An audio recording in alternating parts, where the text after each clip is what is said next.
Simon & Schuster Audio presents Beautiful Bastard by Christina Lauren. Read by Grace Grant.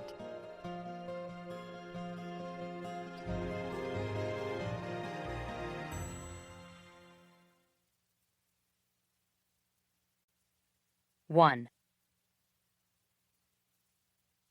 My father always said, the way to learn the job you want is to spend every second watching someone do it. To get the job at the top, you've got to start at the bottom, he told me. Become the person the CEO can't live without. Be their right-hand man. Learn their world, and they'll snatch you up the second you finish your degree. I had become irreplaceable, and I'd definitely become the right hand. It just so happened that in this case, I was the right hand that most days wanted to slap the damn face. My boss, Mr. Bennett Ryan. Beautiful bastard. My stomach clenched tightly at the thought of him. Tall, gorgeous, and entirely evil. He was the most self-righteous, pompous prick I'd ever met. I'd hear all of the other women in the office gossip about his escapades and wonder if a nice face was all it took. But my father also said, "You realize early in life that beauty is only skin deep, and ugly goes straight to the bone." I'd had my fair share of unpleasant men in the past few years, dated a few in high school and college, but this one took the cake. "Well, hello, Miss Mills." Mr. Ryan stood in the doorway to my office that served as an anteroom to his. His voice was laced with honey, but it was all wrong, like honey left to freeze and crack on ice. After spilling water on my phone, dropping my earrings into the garbage disposal, being rear-ended on the interstate, and having to wait for the cops to come and tell us what we both already knew, that it was the other guy's fault, the last thing I needed this morning was a grumpy Mr. Ryan. Too bad for me, he didn't come in any other flavor. I gave him my usual, "Good morning, Mr. Ryan," hoping he would give me his usual curt nod in return. But when I tried to slip past him, he murmured, "Indeed. Morning, Miss Mills?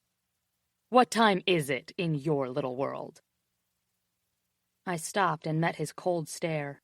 He was a good 8 inches taller than me, and before working for him, I'd never felt so small.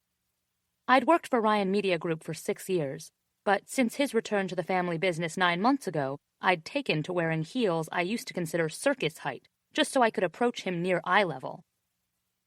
Even so, I still had to tilt my head to look up at him, and he clearly relished it, hazel eyes flashing. "I had a bit of a disaster morning. It won't happen again," I said, relieved that my voice came out steady. I had never been late, not once, but leave it to him to make a thing of it the first time it happened. I managed to slip past him, put my purse and coat in my closet, and power up my computer. I tried to act like he wasn't standing in the doorway watching every move I made. "Disaster morning is quite an apt description for what I've had to deal with in your absence. I spoke to Alex Schaefer personally to smooth over the fact that he didn't get the signed contracts when promised, 9 a.m. East Coast time. I had to call Madeline Beaumont personally to let her know we were, in fact, going to proceed with the proposal as written. In other words, I've done your job and mine this morning. Surely, even with a disaster morning, you can manage 8 a.m.? Some of us get up and start working before the brunch hour." I glanced up at him, antagonizing me, glaring, arms crossed across his broad chest, and all because I was an hour late. I blinked away, very deliberately not staring at the way his dark-tailored suit stretched across his shoulders. I had made the mistake of visiting the hotel gym during a convention the first month we worked together and walked in to find him sweaty and shirtless next to the treadmill. He had a face that any male model would kill for, and the most incredible hair I've ever seen on a man. Freshly fucked hair.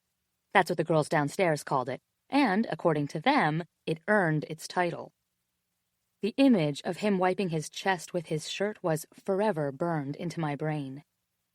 Of course, he'd had to ruin it by opening his mouth. "It's nice to see you finally taking an interest in your physical fitness, Miss Mills," asshole. "I'm sorry, Mr. Ryan," I said with just a hint of bite. "I understand the burden I placed on you by making you manage a fax machine and pick up a telephone. As I mentioned, it won't happen again." "You're right, it won't," he replied, cocky smile firmly in place. If only he would keep his mouth shut, he'd be perfect. A piece of duct tape would do the trick.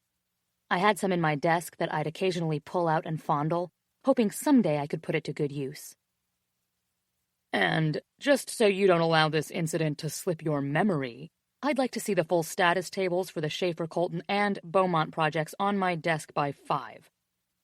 And then you're going to make up the hour lost this morning by doing a mock board presentation of the Papadakis account for me in the conference room at 6. If you're going to manage this account, you're going to prove to me that you know what the hell you're doing."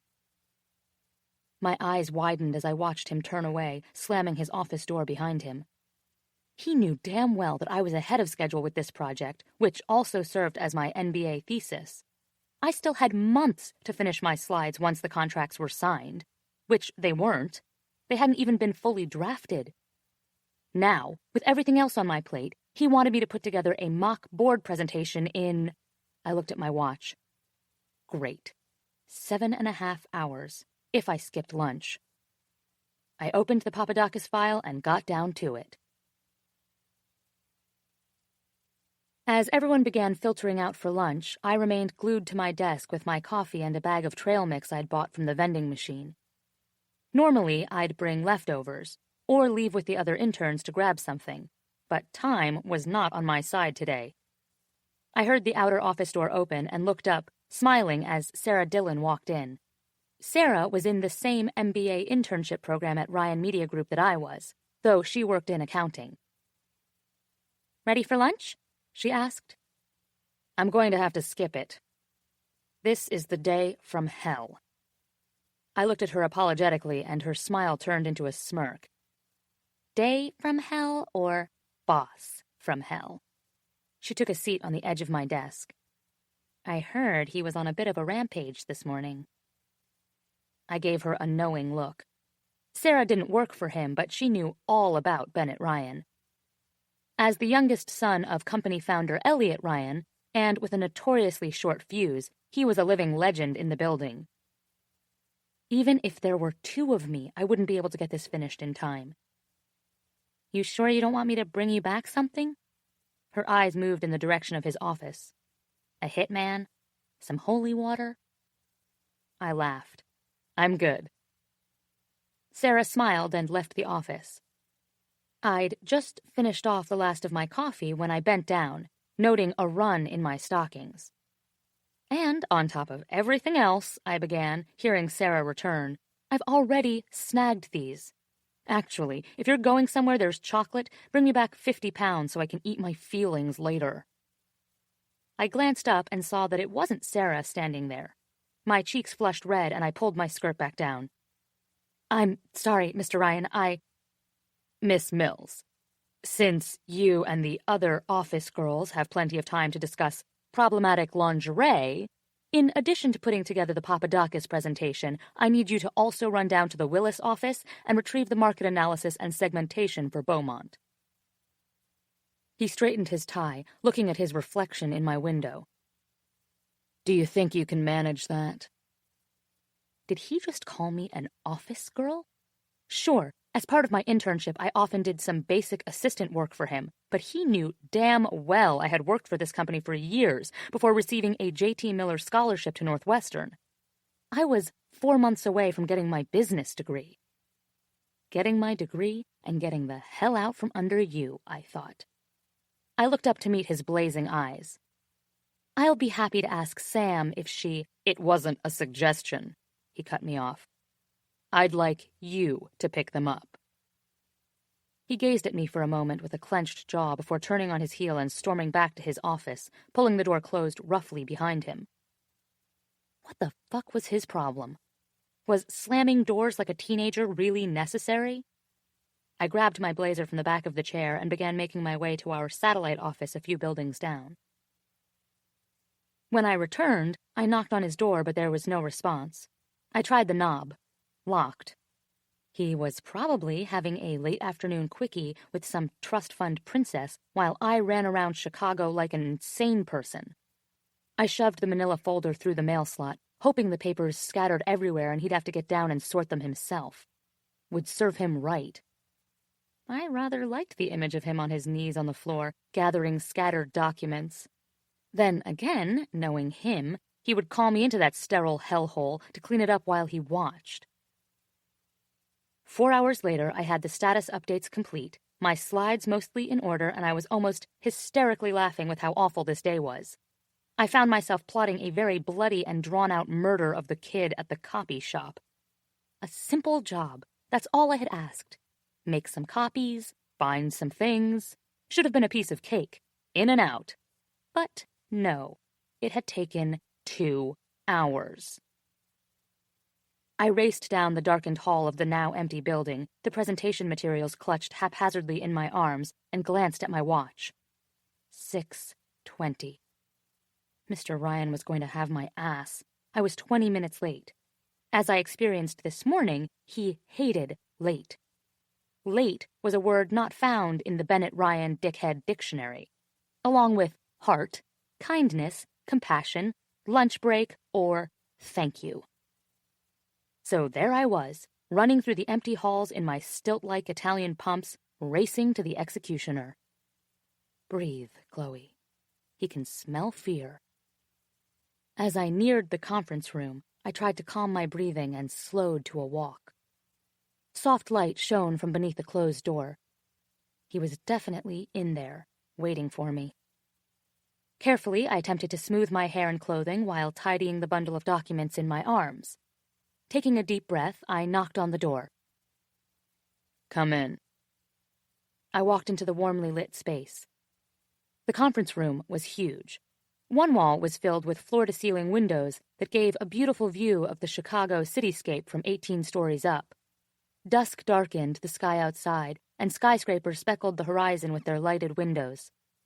In the center of the room stood a large heavy wood conference table, and facing me from the head of the table was Mr. Ryan.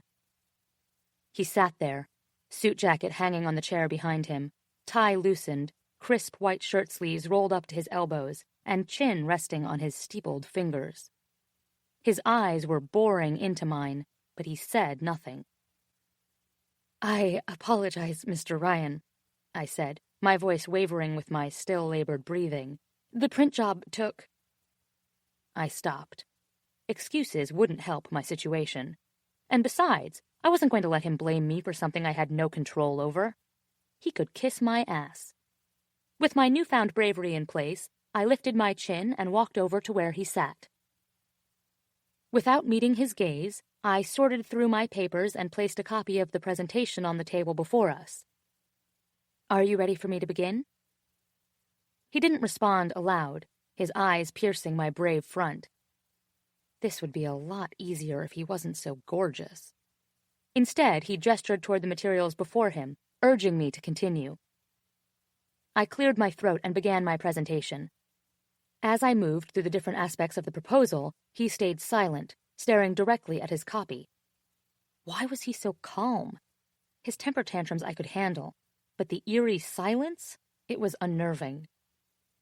I was leaning over the table, gesturing toward a set of graphs, when it happened. Their timeline for the first milestone is a little I stopped mid-sentence, my breath caught in my throat. His hand pressed gently into my lower back, before sliding down, settling on the curve of my ass. In the 9 months I had worked for him, he had never intentionally touched me. This was most definitely intentional. The heat from his hand burned through my skirt and into my skin. Every muscle in my body tensed, and it felt like my insides were liquefying. What the hell was he doing? My brain screamed at me to push his hand off, to tell him to never touch me again. But my body had other ideas.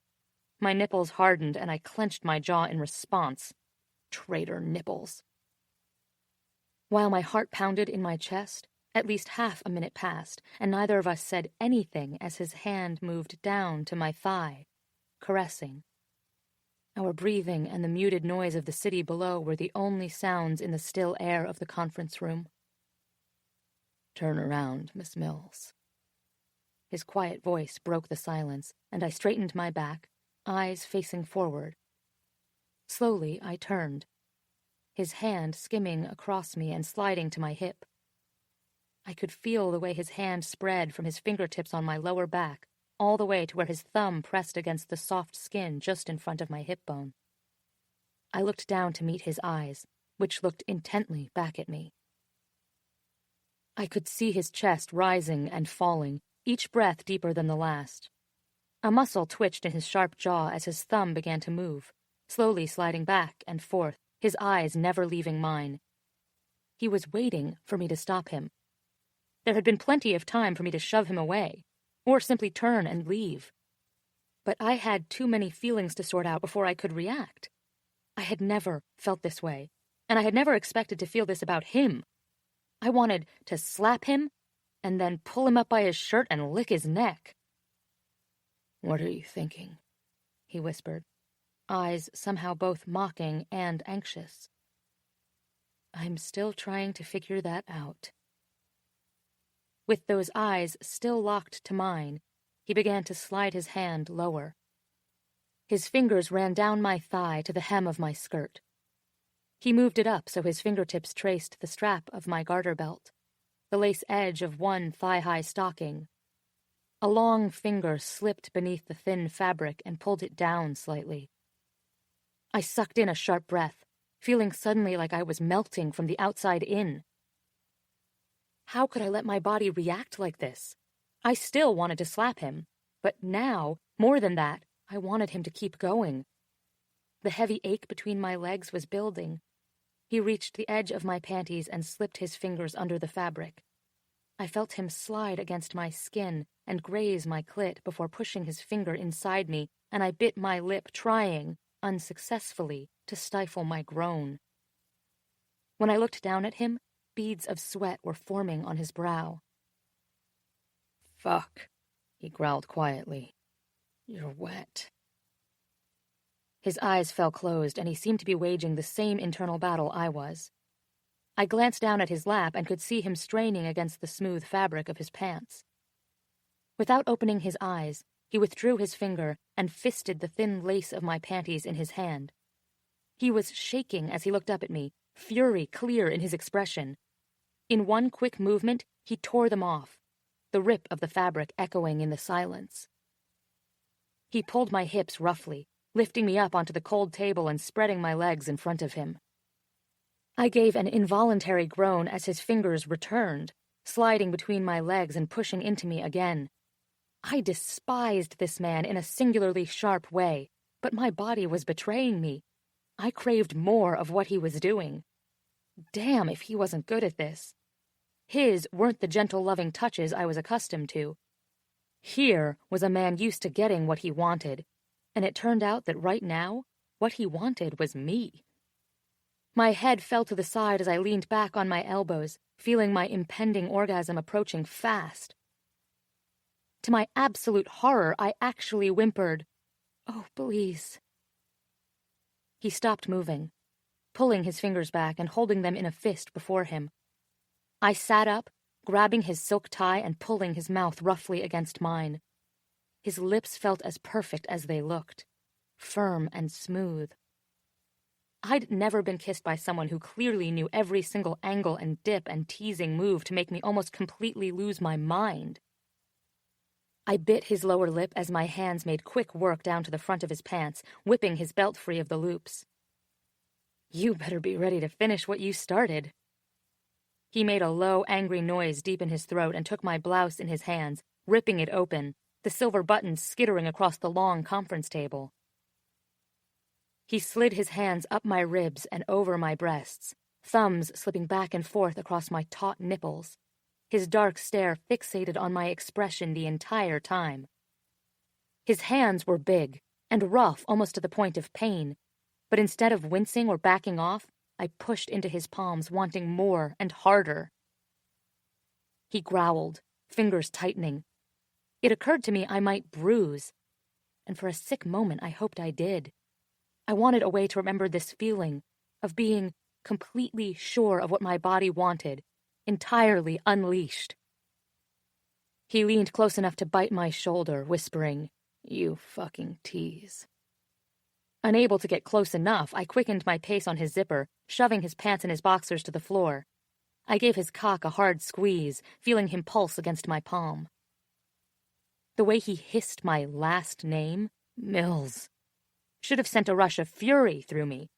But I only felt one thing right now, pure, unadulterated lust. He forced my skirt up my thighs and pushed me back on the conference table. Before I could utter a single word, he took hold of my ankles, grabbed his cock, and took a step forward, thrusting deep inside me. I couldn't even be horrified by the loud moan I let out. He felt better than anything.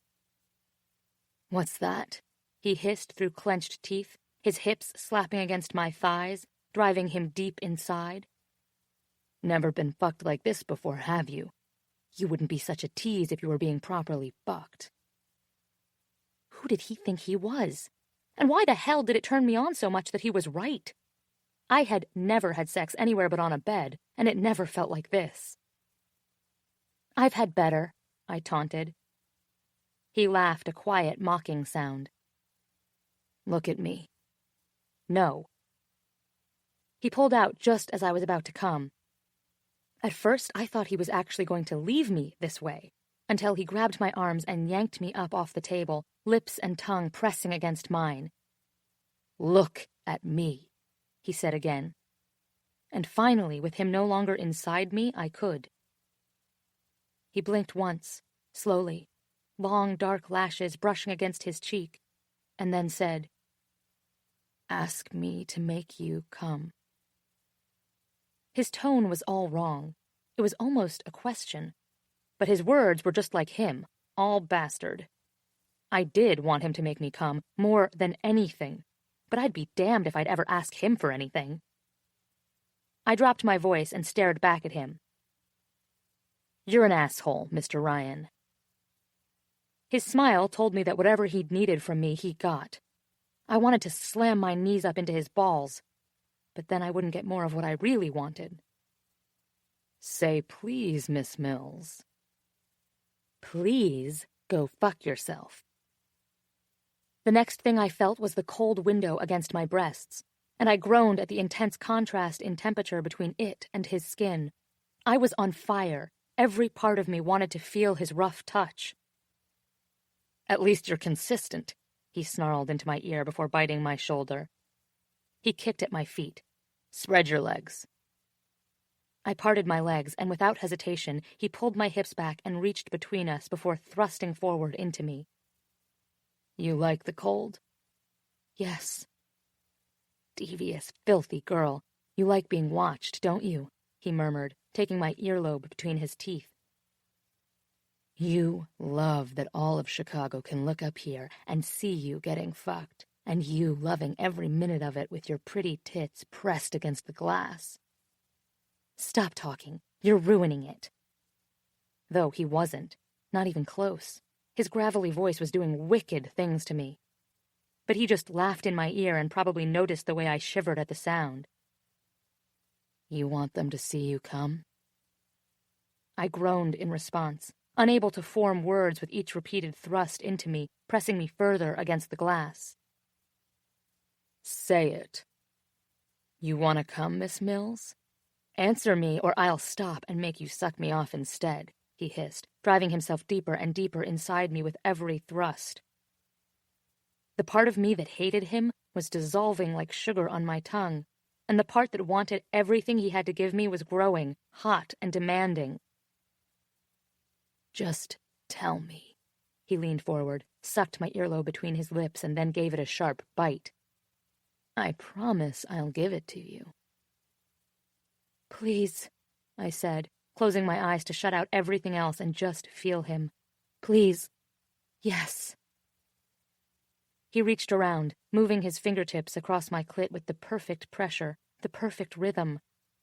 I could feel his smile press into the back of my neck, and when he opened his mouth and pressed his teeth to my skin, I was done for.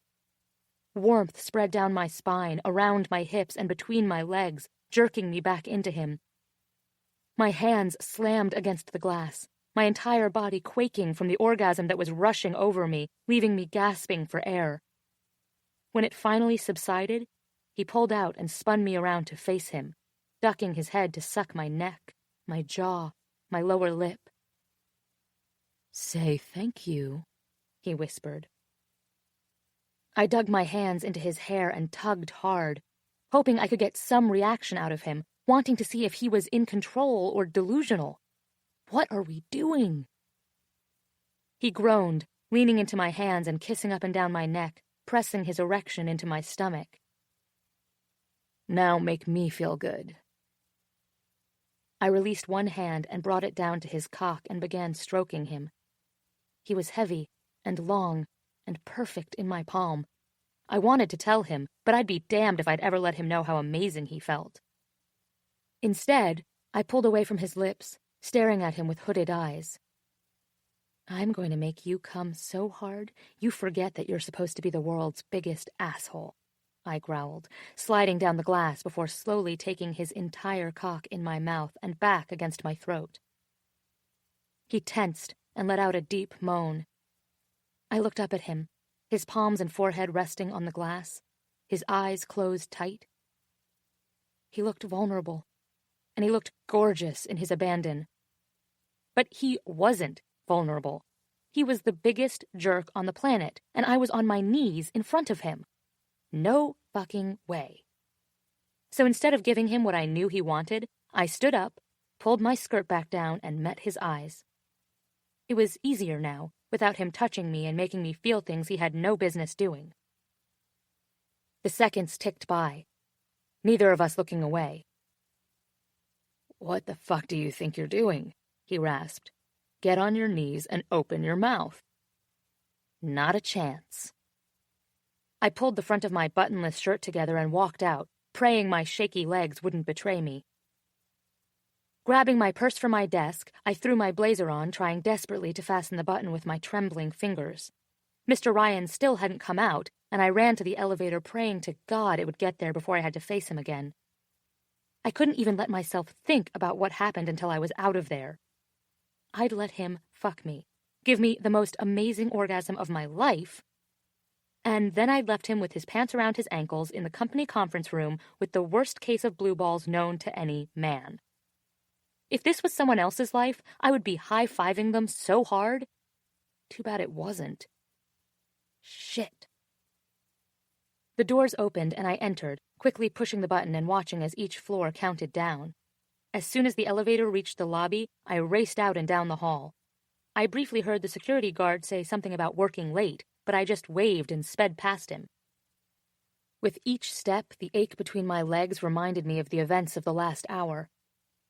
As I reached my car, I unlocked it with the remote, pulled open the door, and collapsed into the safety of the leather seats. I looked up at myself in the rearview mirror. What in the fuck was that?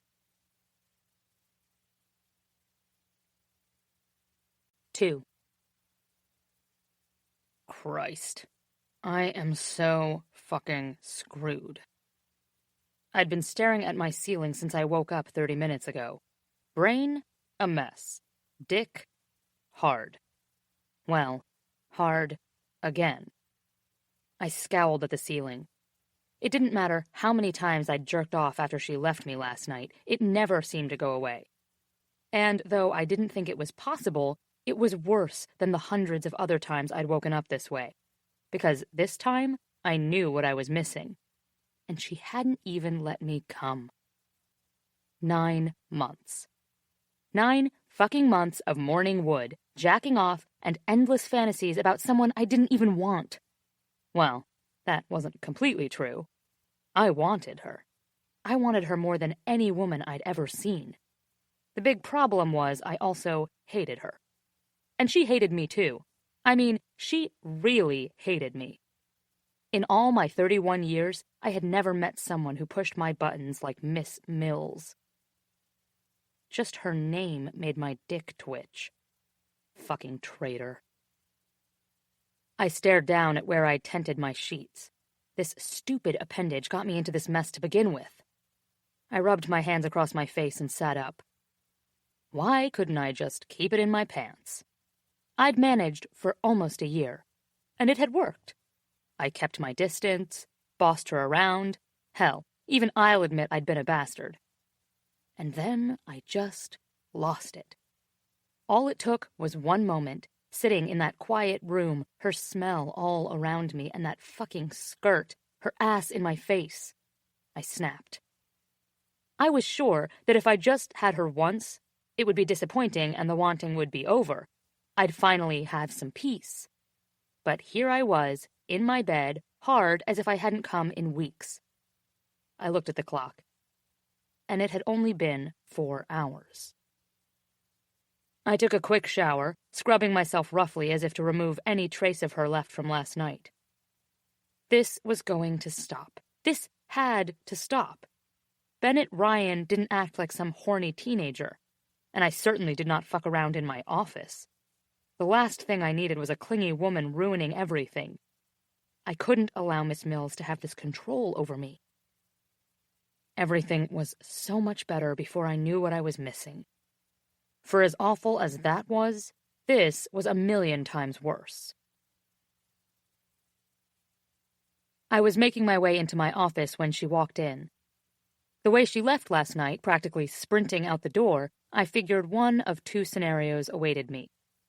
Either she would be making eyes at me, thinking that last night meant something, that we meant something, or she'd have my ass. If word got out about what we'd done, not only could I lose my job, but I could lose everything I'd worked for. And yet, as much as I hated her, I couldn't see her doing something like that. If there was one thing I'd learned about her, it was that she was trustworthy and loyal. She might be a hateful shrew, but I didn't think she would throw me to the lions. She had worked for Ryan Media Group since college and was a valued part of the company for a reason.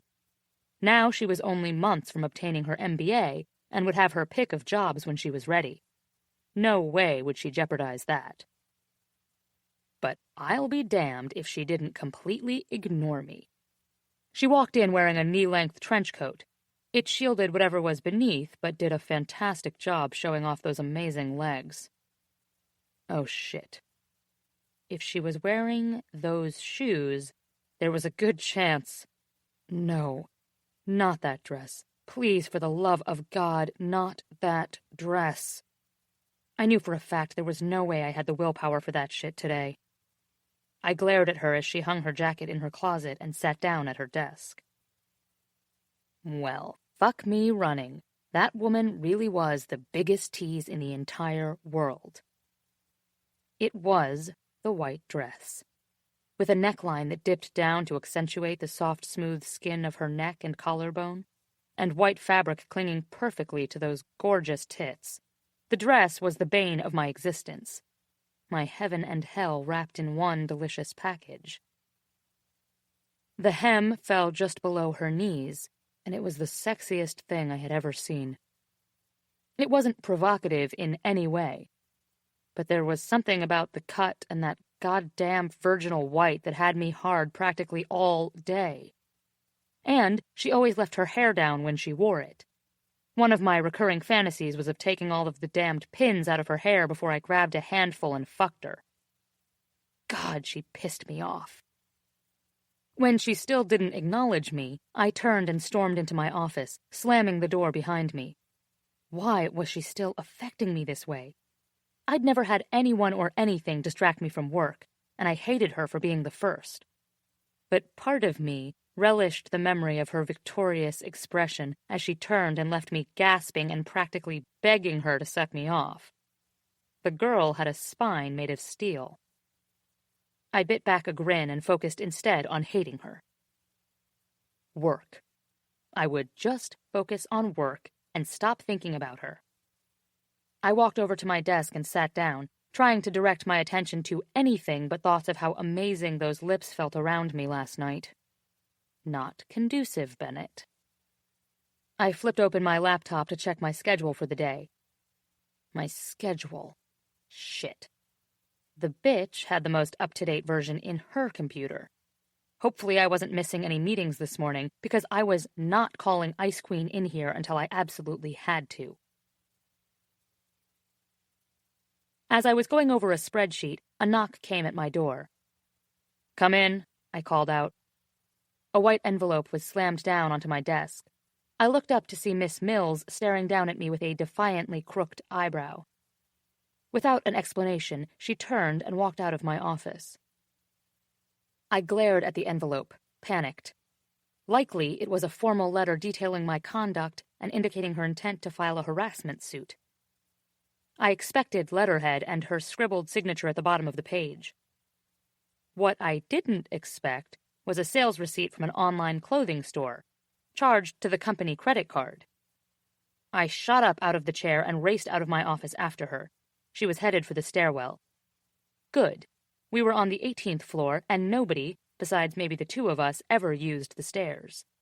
I could scream at her all I wanted, and no one would be the wiser. The door closed with a heavy clang, and her heels echoed their way down the stairs just in front of me. "Miss Mills, where in the hell do you think you're going?" She continued walking without turning back to look at me. "We're out of coffee," she hissed. "So as your office girl, I'm going down to the cafe on 14 to retrieve some. Can't have you missing out on your caffeine fix." How could someone so hot be such a bitch? I caught up to her on the landing between floors and grabbed her arm, pushing her against the wall. Her eyes narrowed contemptuously at me, her teeth clenched in a hiss. I whipped the receipt up in front of her face as I glared back at her. "What is this?" She shook her head. "You know, for such a pompous know-it-all, you really are a stupid son of a bitch sometimes. What does it look like? It's a receipt." "I can see that," I growled through my teeth, crumpling the paper into my clenched fist. I pressed the sharp tip of it into the delicate skin just above her breast and felt my cock twitch when she gasped and her eyes dilated. "Why are you making clothing purchases on your company credit card?" "Some bastard tore my blouse." She shrugged her shoulders and then leaned her face closer to me and whispered, "And my panties." Well, fuck. I took a deep breath through my nose and threw the paper to the floor, leaning forward and pressing my lips against hers and digging my fingers into her hair, pinning her body against the wall. My dick throbbed against her abdomen as I felt her hand mirror my own and grip my hair, fisting it roughly. I pulled her dress up along her thighs and groaned into her mouth as my fingers once again found the lace edge of her thigh-highs. She did this to torment me. She had to. I felt her tongue run over my lips as my fingertips brushed the warm and wet material of her panties. I clenched my hold around the fabric and gave it a rough tug. "Make a note to order another pair, then," I hissed, and then pressed my tongue between her lips and into her mouth. She groaned deeply as I thrust 2 fingers inside of her, and if it was possible, she was even wetter than she'd been last night. Seriously fucked up situation we have going on here. She broke away from my lips with a gasp as I fucked her hard with my fingers, my thumb rubbing vigorous circles on her clit. "Get your cock out," she said. "I need to feel you in me. Now." I narrowed my eyes at her, trying to hide the effect her words had on me. "Say please, Miss Mills." "Now," she said more urgently. "Bossy much?" She gave me a look that would shrivel the dick off a lesser man, and I laughed in spite of myself. Mills could hold her own. Good thing I'm feeling generous.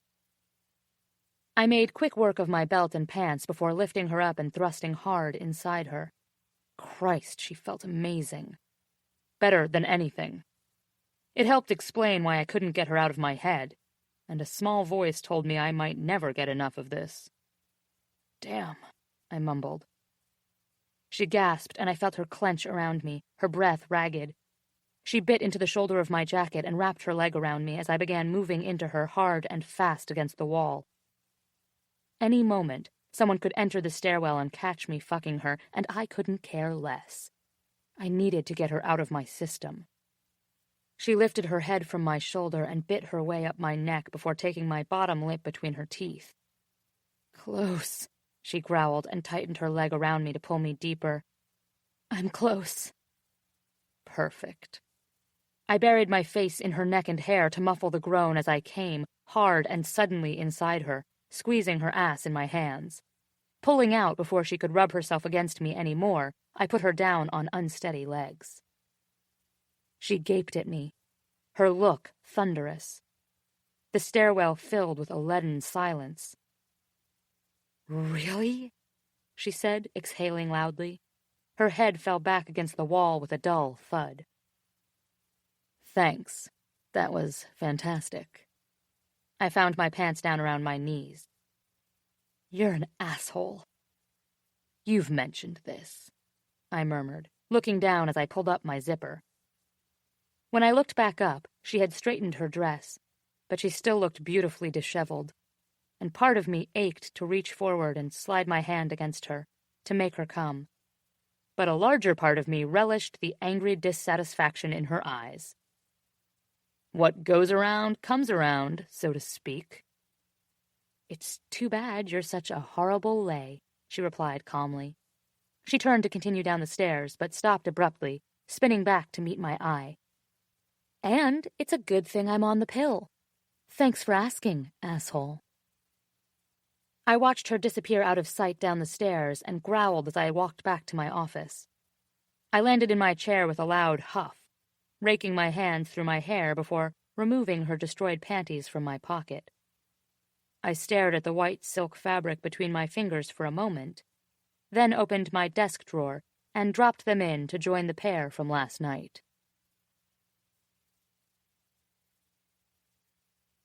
3. How the hell I made it down those stairs without killing myself is beyond me.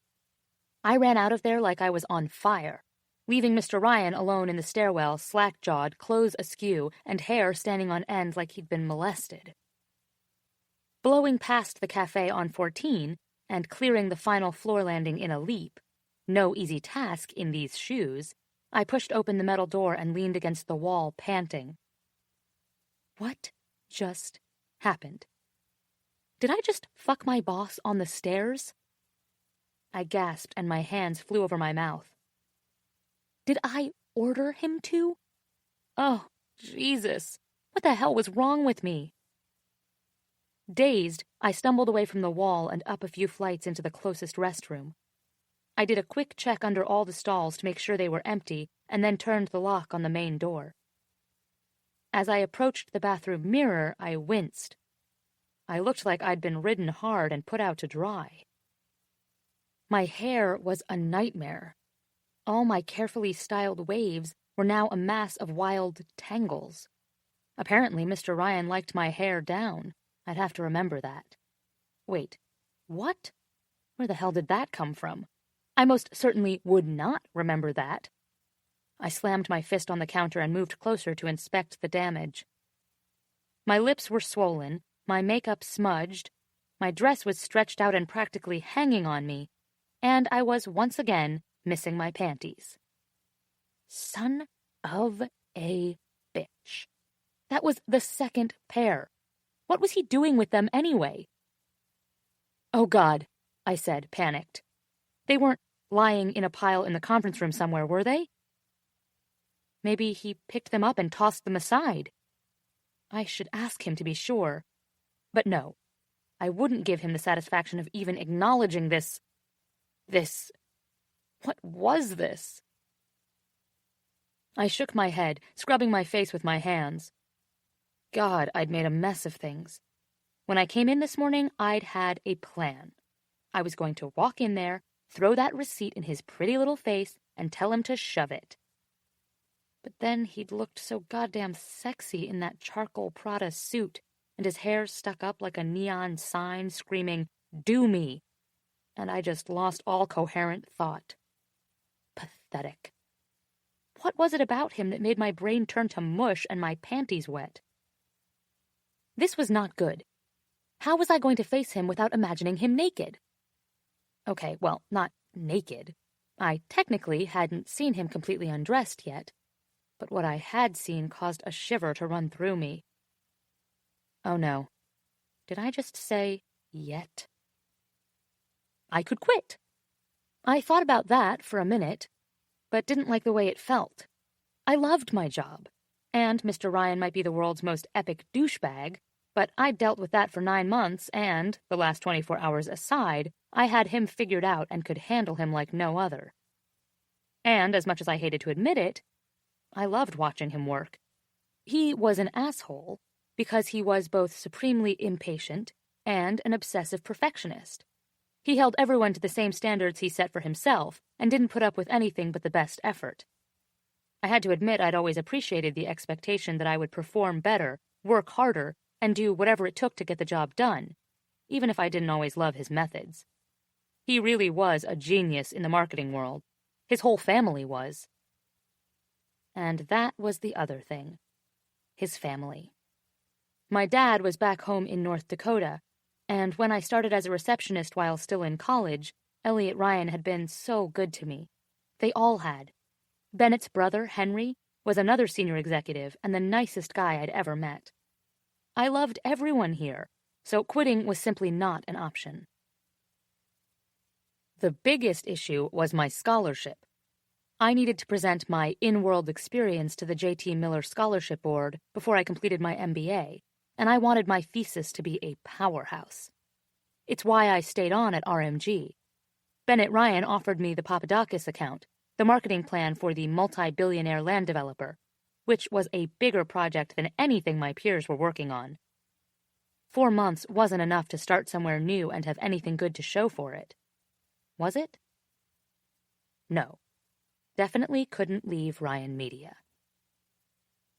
With that decided, I knew I needed a plan of action. I had to remain professional and make sure Mr. Ryan and I never ever happened again, even if this was by far the hottest, most intense sex I'd ever had in my life, even when he was withholding orgasms from me. Ass. I was a strong, independent woman. I had a career to build and had worked ridiculous hours to get where I was. My mind and body were not ruled by lust. I just had to remember what a jerk he was. He was a womanizing, arrogant, pig-headed asshat who assumed everyone around him was an idiot. I smiled at myself in the mirror and reeled through a collection of my recent Bennett Ryan memories. I appreciate that you got me coffee when you made your own, Miss Mills, but if I'd wanted mud to drink, I would have scooped my mug through the garden soil this morning. If you insist on pounding your keyboard as if you're hammering gophers back home, Miss Mills, I'd appreciate it if you kept the door joining our offices closed. Is there a good reason it's taking you forever to take the contract drafts to legal? Does daydreaming about farm boys take up all your time? Hell, actually, this would be easier than I thought. Feeling a new sense of determination, I straightened my dress, smoothed my hair, and marched pantyless and confident out of the bathroom. I quickly retrieved the coffee I was after and headed back to my office, making sure to avoid the stairs. I opened the outer office door and stepped in. The door to Mr. Ryan's office was shut, and there was no noise coming from inside. Maybe he stepped out. Like I could get so lucky. Sitting in my chair, I pulled open my drawer and removed my cosmetic bag, fixing my makeup before getting back to work. The last thing I wanted to do was face him, but if I didn't plan on quitting, it would have to be done eventually. When I looked through the calendar, I remembered Mr. Ryan had a presentation before the other executives on Monday. I grimaced when I realized this meant I would have to talk to him today to prepare materials. He also had a convention in San Diego next month, which meant I would have to be not only in the same hotel as him, but in the plane, the company car, and any meetings that came up as well. Nope, no awkwardness there at all. For the next hour, I found myself glancing up at his door, and each time I did, my stomach began to flutter. This was ridiculous. What was wrong with me? I shut the file I was unsuccessfully reading and dropped my head into my hands just as I heard his door open. Mr. Ryan walked out, not meeting my eyes. He'd straightened his clothes, slung his overcoat over his arm, and had a briefcase in hand, but his hair was still a crazy mess. "I'm leaving for the rest of the day," he said, eerily calm. "Cancel my appointments and make any necessary adjustments." "Mr. Ryan," I said, bringing him to a stop, his hand resting on the door. "Please don't forget you have a presentation to the executive committee on Monday at 10. I spoke to his back. He stood still as a statue, his muscles tensed. "If you like, I can have the spreadsheets, portfolios, and slide materials set up in the conference room by 9:30. Okay, I was actually kind of enjoying this. There was nothing about his posture that communicated comfortable. He nodded curtly and started to make his way out the door when I stopped him again. "And Mr. Ryan," I added sweetly, "I need your signature on these expense reports before you leave." His shoulders dropped and he exhaled harshly. Spinning on his heel to make his way to my desk, he never met my eyes as he leaned over and flipped through the forms to the Sign Here tabs. I placed a pen on the desk. "Please sign where the tabs are, sir." He hated being told to do what he was already doing, and I stifled a laugh. Snatching the pen from me, he slowly raised his chin, bringing his hazel eyes in line with my own. Our eyes locked for what seemed like minutes, neither of us looking away. For a brief moment, I had an irresistible urge to lean in and suck on his pouty bottom lip and beg him to touch me. "Don't forward my calls," he spat out, quickly signing the last form and tossing the pen onto my desk. "If there's an emergency, contact Henry." Bastard, I murmured to myself as I watched him disappear. To say my weekend sucked would be putting it mildly. I hardly ate, I hardly slept, and what little sleep I did get was interrupted by fantasies of my boss naked above me, beneath me, behind me. I almost wished for the return of classes just so I had something to distract me. Saturday morning, I awoke frustrated and crabby, but managed to somehow get myself together and take care of housework and grocery shopping. Sunday morning, however, I was not so lucky. I woke with a start, panting and trembling, my body sweaty and twisted in a mass of cotton sheets. The dream I had was so intense it had actually brought me to orgasm. Mr. Ryan and I had been on the conference table again, but this time we were both completely naked. He was on his back and I straddled him, my body sliding back and forth, up and down his cock. He touched me everywhere, along the sides of my face, down my neck, across my breasts, to my hips where he guided my movements. I fell to pieces when our eyes met. "Shit," I groaned as I pulled myself out of bed. This was going from bad to worse quickly.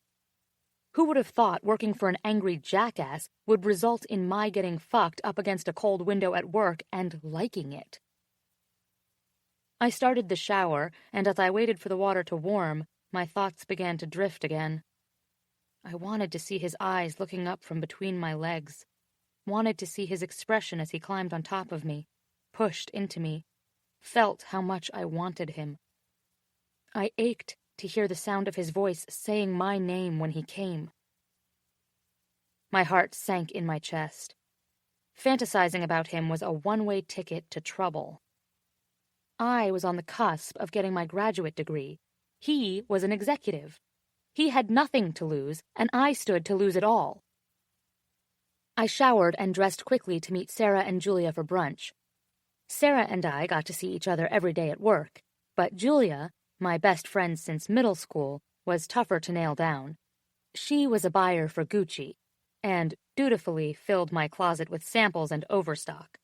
Thanks to her and her discount, I owned some of the most beautiful clothes money could buy.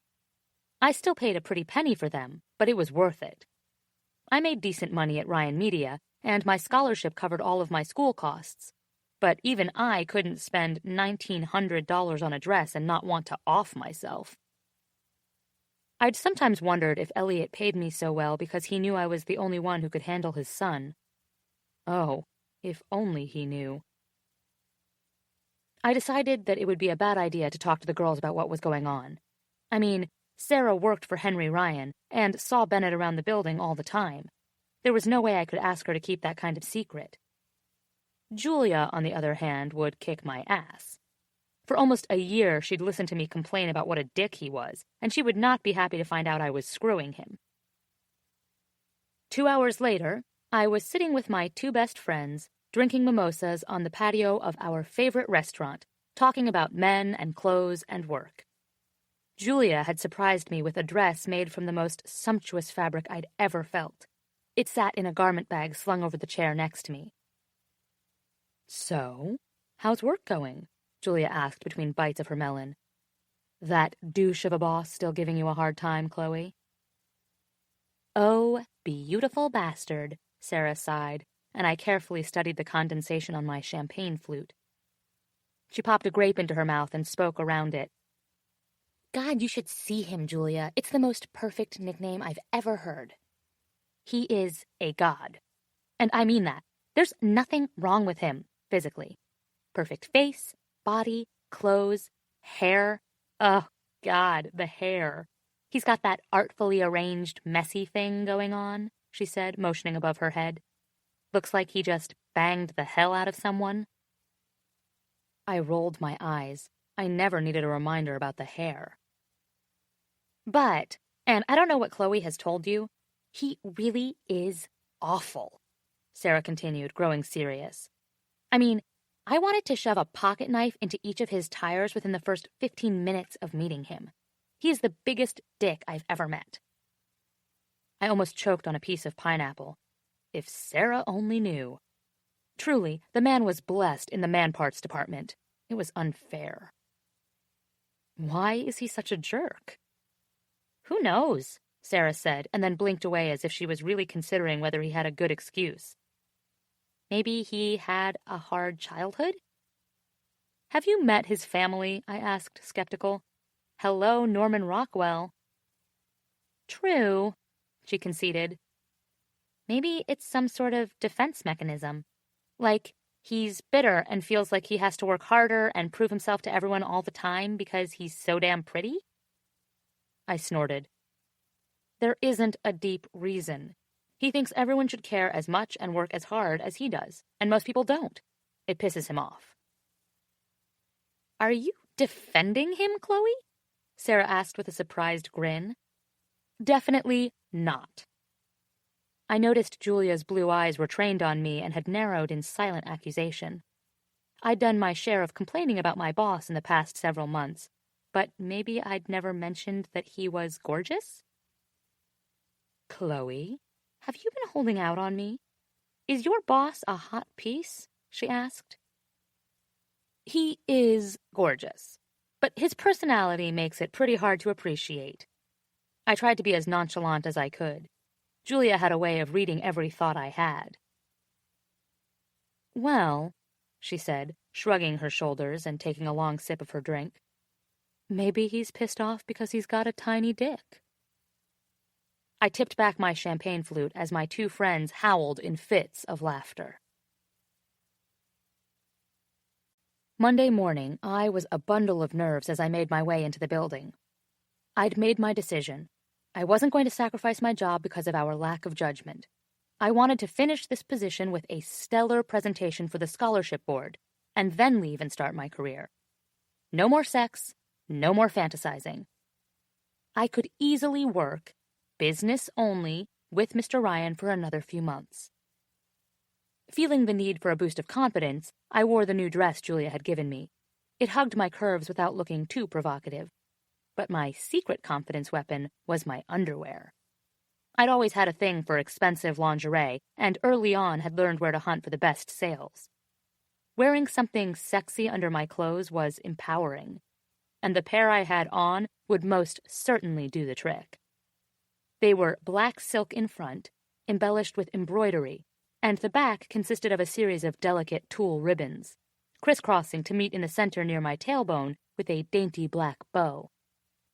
With each step, the fabric of my dress caressed my bare skin. I could take whatever Mr. Ryan had to say today, and I could dish it right back to him. I'd arrived early to have time to prepare for the presentation. It wasn't strictly my job, but Mr. Ryan refused to have a dedicated assistant, and when left to his own devices, he was a disaster at making meetings pleasant. No coffee, no pastries, Just a room full of people, pristine slides and handouts, and, as always, endless work. The lobby was empty. The wide space opened 3 stories up and gleamed with polished granite flooring and travertine walls. As the elevator doors closed behind me, I gave myself a mental pep talk, recounting all the arguments we'd had and the jackass comments he'd made. Type. Don't write anything longhand. Your handwriting looks like a 3rd grader's, Miss Mills. If I wanted to enjoy your entire conversation with your graduate advisor, I'd leave my office door open and get some popcorn. Please keep your voice down. I could do this. That bastard had picked the wrong woman to mess with, and I'd be damned if I would let him intimidate me. I lowered my hand to my ass and smiled wickedly. Power panties. As I expected, the office was still empty when I arrived. I gathered everything he would need for his presentation and headed to the conference room to set up. I tried to ignore the Pavlovian response I had to seeing the wall of windows, the gleaming conference table. Stop it, body. Engage now, brain. Glancing around the sun-filled room, I set the files and laptop on the large conference table and helped the catering staff set up the breakfast spread along the back wall. 20 minutes later, the proposals were set out, the projector was prepared, and refreshments were ready. With time to spare, I found myself wandering over to the window. I reached out and touched the smooth glass, overwhelmed by the sensations it brought. The heat of his body against my back, the feel of the cool glass against my breasts, and the raw animalistic sound of his voice in my ear. Ask me to make you come. I closed my eyes and leaned in, pressing my palms and forehead against the window, and let the power of the memories overtake me. I was startled from my fantasy by a throat clearing behind me. Daydreaming on the clock? Mr. Ryan, I gasped, spinning around. Our eyes locked, and I was once again struck by how beautiful he was. He broke eye contact to survey the room. Miss Mills, he said, each word sharp and clipped. I'll be giving the presentation on the 4th floor. Excuse me? I asked, irritation flooding me. Why? We always use this room. And why did you wait until the last minute to tell me? Because, he growled, leaning on his fists on the table, I am the boss. I make the rules and I decide when and where things happen. Maybe if you weren't intent on staring out windows, you would have taken the time this morning to come confirm the details with me. My mind flooded with white-hot images of my fist connecting with his throat. It took every bit of control I had not to jump across the table and strangle him. A smug smile crept over his face. Fine by me, I said, swallowing my annoyance. No good decisions are ever made in this room anyway. When I turned the corner into the new conference room, my eyes immediately met Mr. Ryan's. Sitting in his chair, his hands predictably tented in front of him, he was the portrait of barely contained patience. Typical. Then I noticed the person beside me, Elliot Ryan. Here, let me help you with that, Chloe, he said, taking a stack of folders from my arms so I could more easily maneuver the cart full of food into the room. Thank you, Mr. Ryan. I shot a pointed look at my boss. Chloe, the elder Mr. Ryan said, laughing. He took some handouts and sent the stack around the table for the attendees to take. How many times do I need to tell you to call me Elliot? He was every bit as handsome as both of his sons. Tall and muscular, all 3 Ryan men shared the same chiseled features. Elliot's salt-and-pepper hair had turned silver over the years since I'd first met him, but he was still one of the most handsome men I'd ever met. I smiled gratefully at him as I sat down. How is Susan doing? She's doing fine. She keeps bugging me about having you over, he added with a wink. It didn't escape my attention that the youngest Mr. Ryan snorted in annoyance beside me. Please tell her hi from me. Footsteps sounded behind me, and a hand reached out to gently tug my ear. Hey, kiddo, Henry Ryan said, giving me a wide grin. He turned to address the rest of the room. "Sorry I'm late, guys. I guess I thought we were meeting up on your floor." I chanced a smug look out of the corner of my eye, meeting my boss's gaze. The stack of handouts came back to me, and I handed a copy to him. "Here you are, Mr. Ryan." Without so much as a glance, he snatched the stack and began leafing through them. Dick. Just as I was taking my seat, Henry's boisterous voice called out, "Oh, Chloe, while I was up there waiting, I found these on the floor." I walked over to him and saw 2 antiqued silver buttons sitting in his palm. "Would you ask around and see if anyone's lost these? They look kind of expensive." I felt my face heat. I had completely forgotten about my ruined shirt. Sure." "Henry, can I see those for a minute?" Jackass suddenly chimed in, taking them from his brother. He turned to me with a wicked smirk in place. "Don't you have a blouse with buttons like these?" I glanced quickly around the room. Henry and Elliot were already absorbed in another conversation, oblivious to what was happening between us. "No," I said, trying to sound as disinterested as possible. "I don't." "Are you sure?" Taking my hand, he ran a finger from the inside of my arm to my palm before dropping the buttons and closing my hand around them. My breath caught in my throat, and my heart pounded fiercely against my chest. I jerked my hand back as if I'd been burned. "I'm sure." "I could have sworn the blouse you wore the other day had little silver buttons. The pink one? I remember because I noticed one of them was loose when you came looking for me upstairs." If possible, I felt my face heat further. What was he playing at? Was he trying to insinuate that I had orchestrated a way to get him alone in the conference room? Leaning in closely, his breath hot on my ear, he whispered, "You really should try to be more careful." I attempted to maintain my calm as I lowered my hand from his. "You bastard," I replied through gritted teeth before he pulled away, looking taken aback. How could he look surprised, as if I'd been the one to break the rules? It was one thing to be a dick to me, but to jeopardize my reputation in front of other executives? He was going to get an earful later. Throughout the meeting, we cast glances at each other, mine fueled with anger, and his with increasing uncertainty. I looked down at the spreadsheets in front of me as much as possible to avoid looking at him. As soon as it was all over, I gathered my things and got the hell out of there. But as expected, he was hot on my tail all the way to the elevator until we were both seething silently in the back, on our way up to the office. Why wouldn't this thing hurry up? And why did someone on every floor decide they needed to use it now? People all around us were talking on phones, shuffling files, discussing lunch plans. The noise grew to a heavy buzz, nearly drowning out the verbal ass-kicking I was giving Mr. Ryan in my head. By the time we reached the 11th floor, the elevator was almost at capacity. When the door opened and 3 more people decided to squeeze in, I was pushed farther into him, my back against his chest and my ass against his... Oh. I felt the rest of his body stiffen subtly and heard him take a sharp breath. Instead of pressing into him, I stepped as far away as I could. He reached forward and gripped my hip, pulling me back again. "I liked that ass against me," he murmured, low and warm into my ear. "Where do you...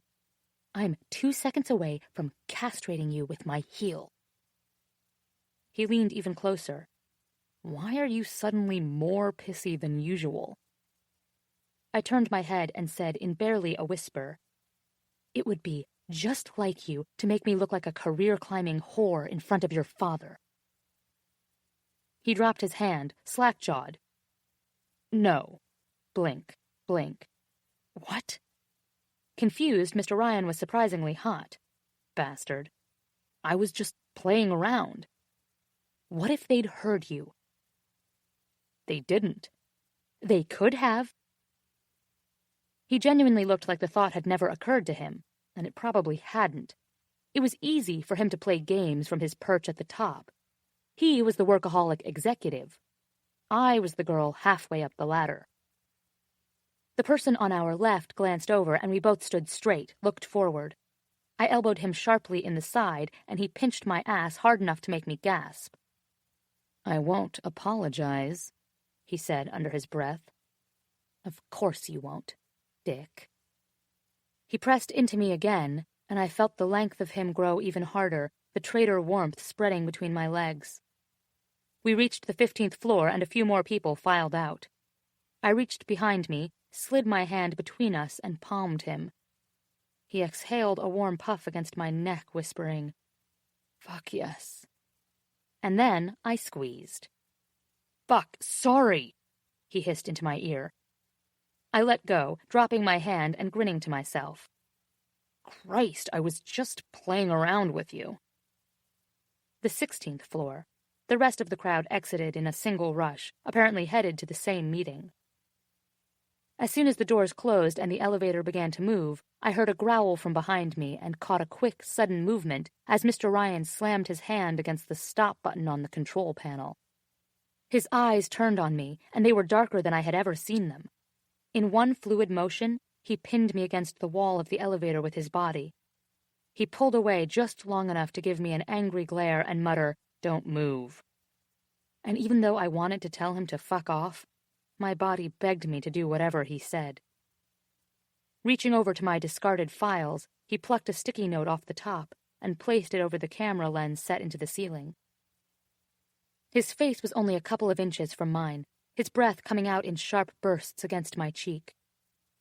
"I would never imply you're trying to fuck your way to the top," he exhaled, bending into my neck. "You're thinking too much." I pulled back as much as I could, gaping at him. "You're not thinking enough. This is my career we're talking about. You have all of the power here. You have nothing to lose." "I have the power?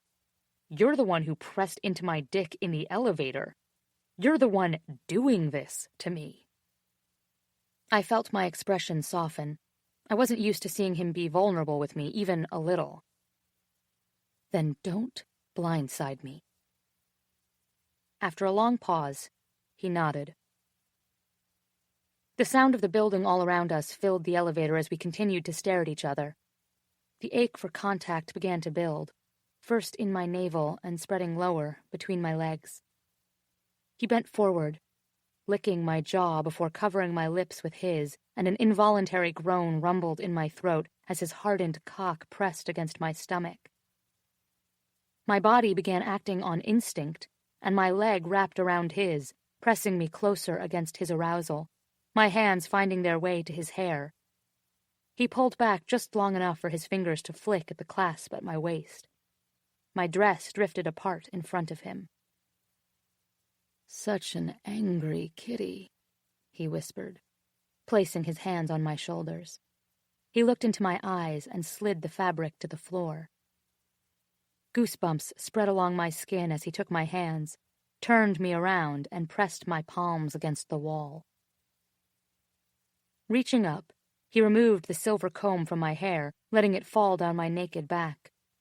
Taking my hair in his hands, he roughly pulled my head to the side, giving him access to my neck. Hot, wet kisses rained down my spine and across my shoulders. His touch left a spark of electricity over every inch of skin he touched. On his knees behind me, he grabbed my ass and pressed his teeth into the flesh, eliciting a sharp gasp from me before he stood back up. Holy hell, how does he know to do these things to me? "Did you like that?" His fingers pressed and pulled at my breasts. "Being bitten on the ass?" "Maybe." "You're such a filthy fucking girl." I yelped out in surprise as I felt his hand smack hard where his teeth had just been, and my only response was a moan of pleasure. I breathed in another sharp gasp as his hands clasped the delicate ribbons of my underwear and ripped it off. "Expect another bill, asshole." He chuckled darkly and pressed up against me again, the cool wall against my breasts sending shivers through my body and pulling forward the memory of the window that first time. I'd forgotten how good the contrast, cold versus warm, hard versus him, felt against me. Worth every penny. His hand slid around my waist and down my abdomen, slipping lower until his finger rested on my clit. You know, I think you wear those things just to tease me. Was he right? Was I delusional, thinking they were for me? The pressure from his touch caused me to ache, his fingers pressing and releasing, leaving me wanting. Moving lower, he stopped right at my entrance. You're so wet. God, you must have been thinking about this all morning. Fuck you, I groaned, gasping as his finger finally pushed inside, pressing me back into him. Say it. Say it, and I'll give you what you want. A second finger joined the first, and the sensation caused me to cry out.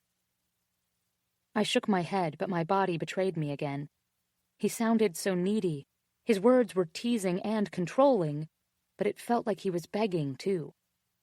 I closed my eyes, trying to clear my thoughts, but everything was just too much. The feel of his clothed body against my naked skin, the sound of his rough voice, and the feeling of his long fingers plunging in and out of me had me teetering on the edge. His other hand reached up, firmly pinching my nipple through the sheer fabric of my bra, and I moaned loudly. I was so close. Say it, he grunted into my ear as his thumb rolled over my clit.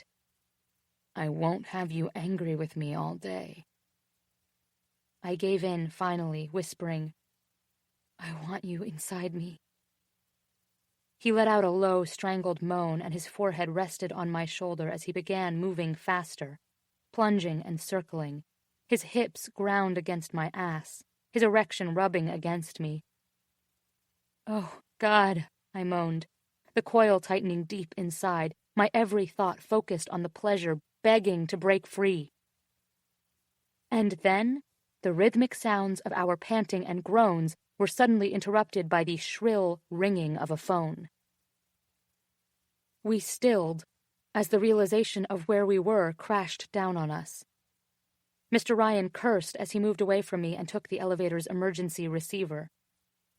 Turning, I grabbed my dress, slipped it over my shoulders, and began fastening it with shaking hands.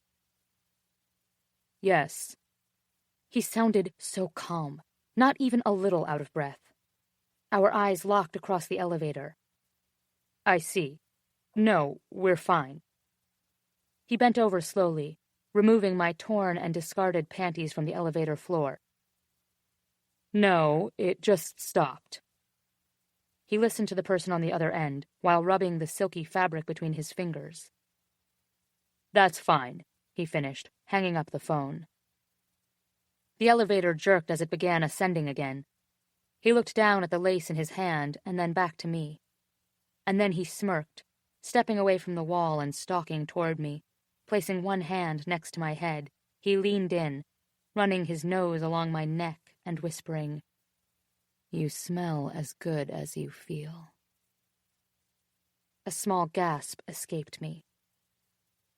And these, he said, motioning to my panties in his hand, are mine. The elevator chimed as we stopped at our floor. The doors opened, and without a single glance back in my direction, he slipped the delicate fabric into the pocket of his suit jacket and strode out.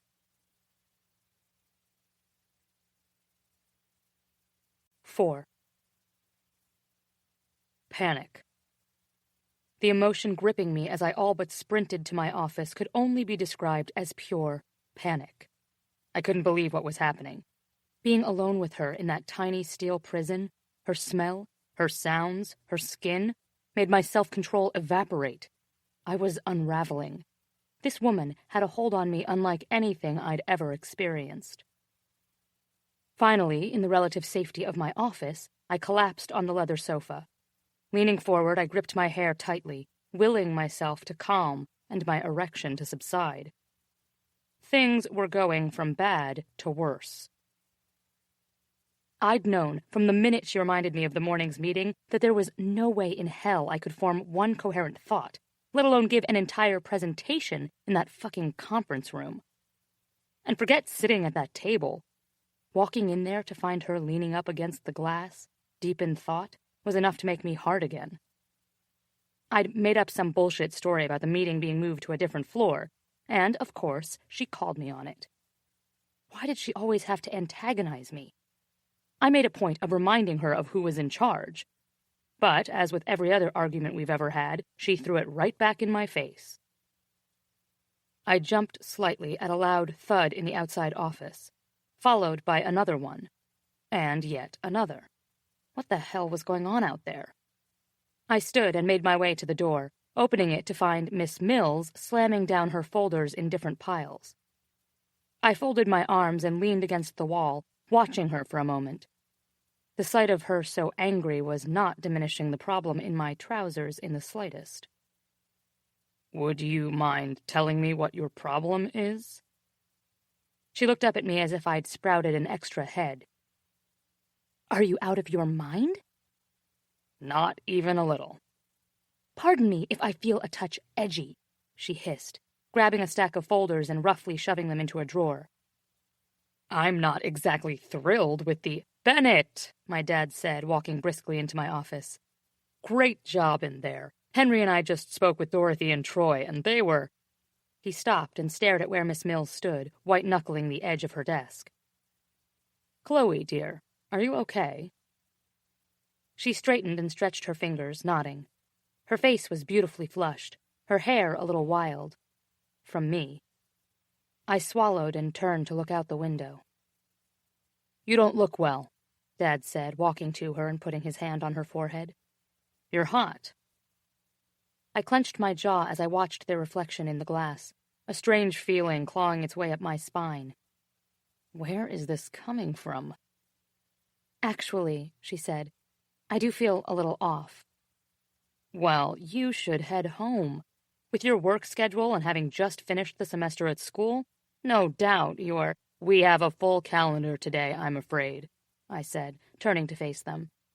"I was expecting to finish Beaumont, Miss Mills," I growled through clenched teeth.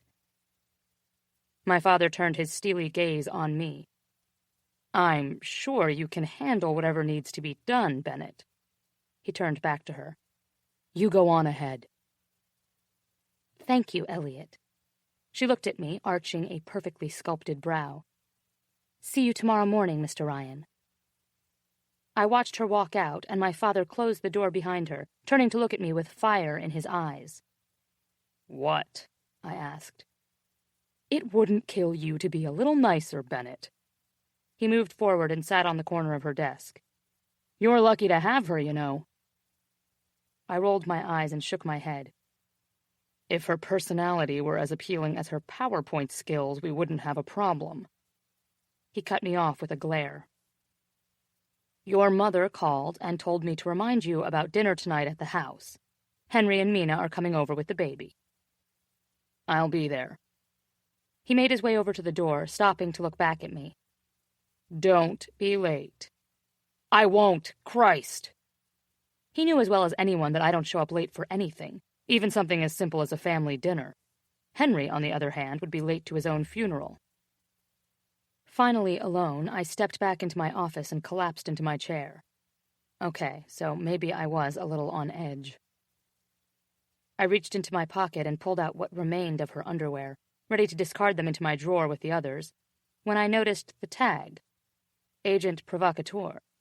She dropped a pretty penny on these, and it sparked my curiosity. I opened the drawer to examine the other two pair. La Perla. Damn, this woman was serious about her underwear. Maybe I should stop into the La Perla store downtown sometime and at least see how much my little collection was costing her. I ran my free hand through my hair and tossed them all back in the drawer, slamming it shut. I was officially out of my mind. As hard as I tried, I couldn't focus on a damn thing all day. Even after a vigorous lunchtime run, I still couldn't get my mind past the morning's events. By 3, I knew I had to get out of there. I reached the elevator and groaned slightly, opting for the stairs and then realizing that was an even worse mistake. I sprinted down 18 flights. Pulling up to my parents' home later that evening, I felt some of my tension slip away. As I walked into the kitchen, I was immediately engulfed by the familiar smell of Mom's cooking and my parents' happy chatter coming from the dining room. "Bennett?" my mom sang as I stepped into the room. I bent down and kissed her cheek, allowing her a brief moment to try and fix my unruly hair. Finally swatting her hands away, I grabbed a large bowl from her and placed it on the table, snatching a carrot as commission. "Where's Henry?" I asked, looking out toward the living room. "They're not here yet," answered my dad as he walked in. Henry was bad enough, but throw in his wife and daughter, and they were lucky to even make it out of the house at all. I walked to the bar outside to make my mother a dry martini. 20 minutes later, the sounds of chaos came from the foyer, and I stepped in to meet them. A small, unstable body with a toothy grin hurled itself at my knees. "Benny!" the little girl squealed. I snatched Sophia up and smothered her cheeks with kisses. "God, you're pathetic," Henry groaned as he walked past me. "As if you're any better." "You should both shut up if anyone wants my opinion," Mina added, following her husband into the dining room. Sophia was the first grandchild and the princess of the family. As usual, she preferred to sit on my lap during dinner, and I tried to eat around her, doing my best to avoid her help. She definitely had me completely wrapped around her finger. "Bennett, I've been meaning to ask you," my mother began, handing me the bottle of wine. "Would you invite Chloe to dinner next week, and do your best to convince her to actually come?" I groaned in response and received a quick kick in the shin from my father. "Christ, why is everyone so insistent on getting her over here?" I asked. Mom straightened, wearing her best firm mother face. "She's in a strange city all alone and—" "Mom," I interrupted. "She's lived here since college. She's 26. It's not a strange city to her anymore." "Actually, Bennett, you're right," she answered with a rare edge in her voice. "She came here for college, graduated summa cum laude, worked with your father for a few years before moving to your department and being the best employee you've ever had, all while she attends night school to get her degree. I think Chloe is pretty amazing, so I have someone I'd like her to meet." My fork froze in midair as those words sank in. Mom wanted to set her up with someone? I tried to mentally file through all of the single men we knew and had to discount each of them immediately. Brad, too short. Damien, fucks anything that moves. Kyle, gay. Scott, dumb. Well, this was odd. I felt something constrict in my chest, but I wasn't sure what it was. If I had to put a name on it, I'd call it anger? Why would I be angry that my mom wanted to set her up? Probably because you're sleeping with her, dumbass. Well, not really sleeping with her so much as fucking her. Okay, fucked her. Twice. Fucking her would imply an intent to continue. Oh, also I felt her up in an elevator and was hoarding her shredded panties in my desk drawer. Creeper. I pressed my hands to my face. "Fine, I'll talk to her. But don't get your hopes up. She's about as charm-free as they come, so that's a hard deal to close." "You know, Ben," my brother chimed in, "I think everyone here would agree that you are literally the only one who has a hard time getting along with her." I looked around the table, frowning at the heads bobbing up and down, agreeing with my idiot brother. The rest of the night consisted of more talk about how I needed to try and be nicer to Miss Mills, and about how great they all thought she was, and about how much she would like my mom's best friend's son, Joel. I had completely forgotten about Joel. He was nice enough, I guess. Except he'd played Barbies with his little sister until he was 14, and cried like a baby when he took a baseball to the shin in 10th grade. Mills would eat him alive. I laughed to myself at the thought. We also talked about the meetings we had lined up for this week. A big one was planned for Thursday afternoon, and I would be accompanying my father and brother. I knew that Miss Mills already had everything all planned and ready to go. Much as I hated to admit it, she was always 2 steps ahead and anticipated everything I needed. I left with the promise that I would do my best to convince her to come, although, to be honest, I didn't even know when I would see her in the next few days. I had meetings and appointments all over the city, and I doubted that in those brief moments I was actually in the office I would have much good to say. Glaring out the window as we crawled down South Michigan Avenue the next afternoon, I wondered if my day would ever improve. I hated sitting in traffic. The office was only a few blocks away, and I was seriously considering just having the driver take the car back and getting out and walking. It was already after 4, and we'd managed to travel only 3 blocks in 20 minutes. Perfect. Closing my eyes, I rested my head on the seat and recalled the meeting I had just left. Nothing in particular had gone wrong. In fact, quite the opposite. The clients had been thrilled with our proposals, and everything had gone off without a hitch. I just couldn't shake my horrible mood. Henry made a point of telling me every 15 minutes of the last 3 hours that I was behaving like a moody teenager, and by the time the contracts were signed, I wanted to beat the shit out of him. Every chance he got, he asked what the hell my problem was, and, frankly, I couldn't say I blamed him. Even I had to admit I'd been a prick the last couple of days, and for me that was saying something. Of course, Henry declared as he left to head home that my problem was I needed to get laid. If he only knew. It had been 1 day. Just 1 day since the event in the elevator left me rock hard and with an itching desire to touch every inch of her skin. The way I was acting, you'd think I hadn't had sex in 6 months. But no. Nearly 2 days of not touching her, and I felt like a lunatic. The car stopped again, and I thought I would scream. My driver lowered the separator between the front and back seats, tossing me an apologetic smile. "Sorry, Mr. Ryan. I'm sure you're going crazy back there. We're only 4 blocks away. Would you rather walk?" Glancing out the tinted windows, I noticed we'd stopped right across the street from La Perla. "I can pull over, just—" I was out of the car before he had a chance to finish his sentence. Standing on the curb waiting to cross, it occurred to me that I didn't have a clue what point there would be to going inside. What was I planning on doing? Was I buying something, or just torturing myself? I stepped into the store and stopped in front of a long table covered with frilly lingerie. The floors were a warm honey wood, the ceilings littered with long cylindrical light fixtures, clustered into groups throughout the large room.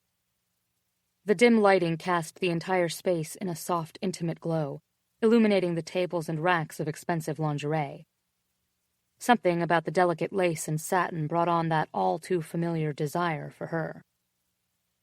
Running my fingers along a table set near the front of the store, I became aware that I had already garnered the attention of the sales staff. A tall blonde walked toward me. "Welcome to La Perla," she said, looking me up and down like a lion eyeing a steak.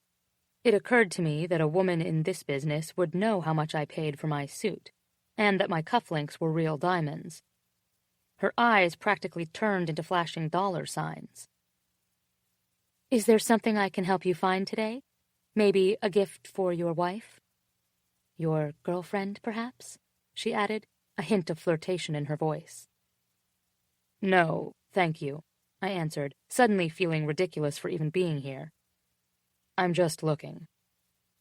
"Well, if you change your mind, let me know," she said with a wink, before turning and making her way back to the sales counter. I watched her walk away and was immediately disgusted that I hadn't even considered getting her number. Fuck. I wasn't a total man whore, but a beautiful woman in a lingerie store, of all places, had just flirted with me, and it hadn't even occurred to me to flirt back. Christ, what the hell was wrong with me? I was just about to turn and leave when something caught my eye. I let my fingers run across the black lace garter belt hanging on a rack.